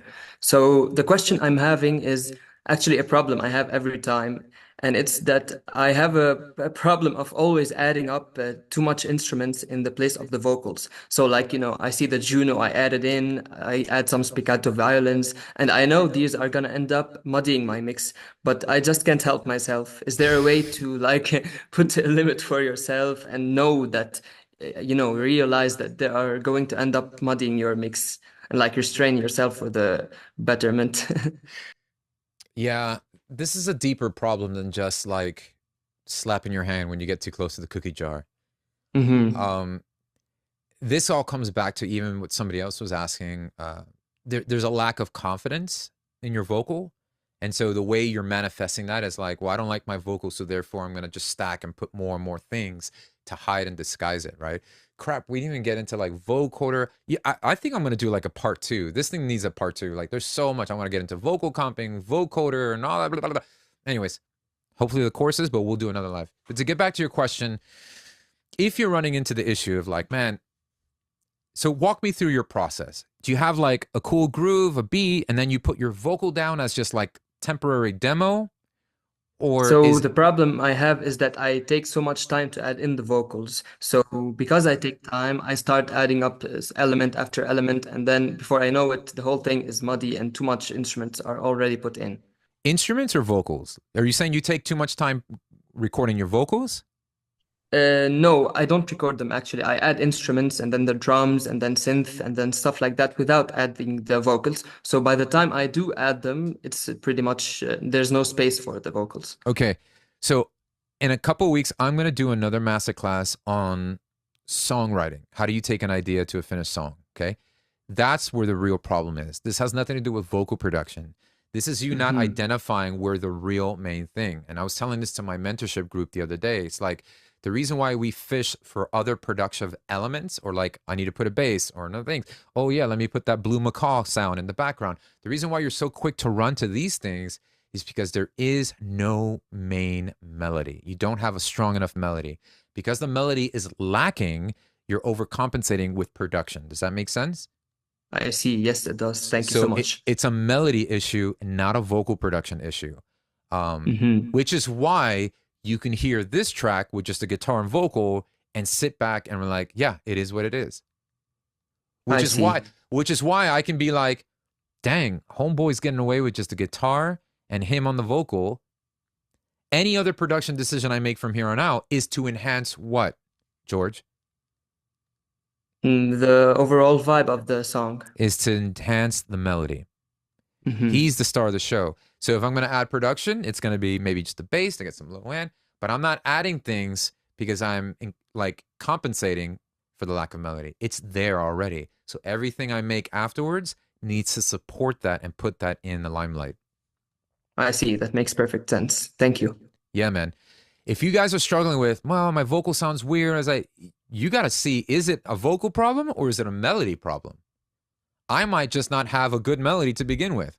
And so to compensate for that, I'm going to EQ the crap out of it, compress it, stack it. Oh, Ivan said I need to stack my vocals. That's what's going to make it full. No, you're stacking a bad melody. Just stop. Like, I should be able to get away with that one vocal track. And if I've got the right melody, that's it. Melody is king, queen, bishop, rook, everything, right? It's the whole chessboard. So you got to focus on that. And the way you make that distinction is like, okay, strip all the vocal production down. It's like, do I get to the finish line with the one vocal melody that I currently have? If you're not feeling like, and if it doesn't like win you over that way, then it's not a vocal production problem. Don't go getting the EQ, the auto-tune, the Melodyne. Don't go to those things yet. Go back to the drawing board and think we need a stronger melody. We need something that really captures our attention without it having to be overproduced. That's the part nobody wants to freaking talk about when it comes to vocal production. That all you really bombarded with on YouTube is like, here's how you get pro vocals. You slap a de-esser, you slap this. It's like, dude, how about you write a great melody first? And who cares if it was recorded in your neighbor's basement on an iPhone? You got the magic. Now, just make a personal decision. Yeah, I want it brighter. EQ. Let's control that. Compressor. That's the secret. It's the melody has to weigh. The melody has to be the gold that you're transferring from one cave to the other. I don't know what that's probably. I've been reading The Hobbit. That's probably what that's going on. But anyways, yeah, we're gonna wrap up today, guys. This was awesome. Can you let me know in the chat? I hope it seemed like it was very helpful and beneficial. I would like to do a part 2. We can extrapolate maybe some comping and things like that. But I'd like to do these masterclasses more frequently just to give you an opportunity. And if you want to work with me directly, you want to be a part of a squad of just amazing people that can encourage you, elevate. And guys, if you're serious about wanting to fast track this, you want me to guide you and you want some other pros to come alongside you, I would encourage you guys, let's just jump on a call. Visit beatacademy.com/mentorship altogether. All the details are there. Let's schedule a call. Let's get you into this thing because I'm looking to really just impact lives, transform. I don't want to just tell you what EQ to put on your snare drum. I want to help you get the confidence and clarity you need to make music you're proud of. That's my goal here. And I know it's like, well, man, now's not the right time. All right.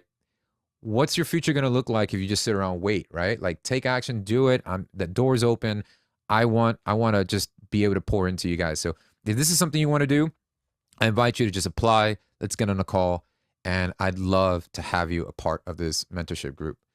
All right, guys. So a couple key things. Look at your inbox because I'm going to be sending you some information on how you can get into the mentorship group and also how you get access to your breakthrough vocals course. All right. You guys are awesome.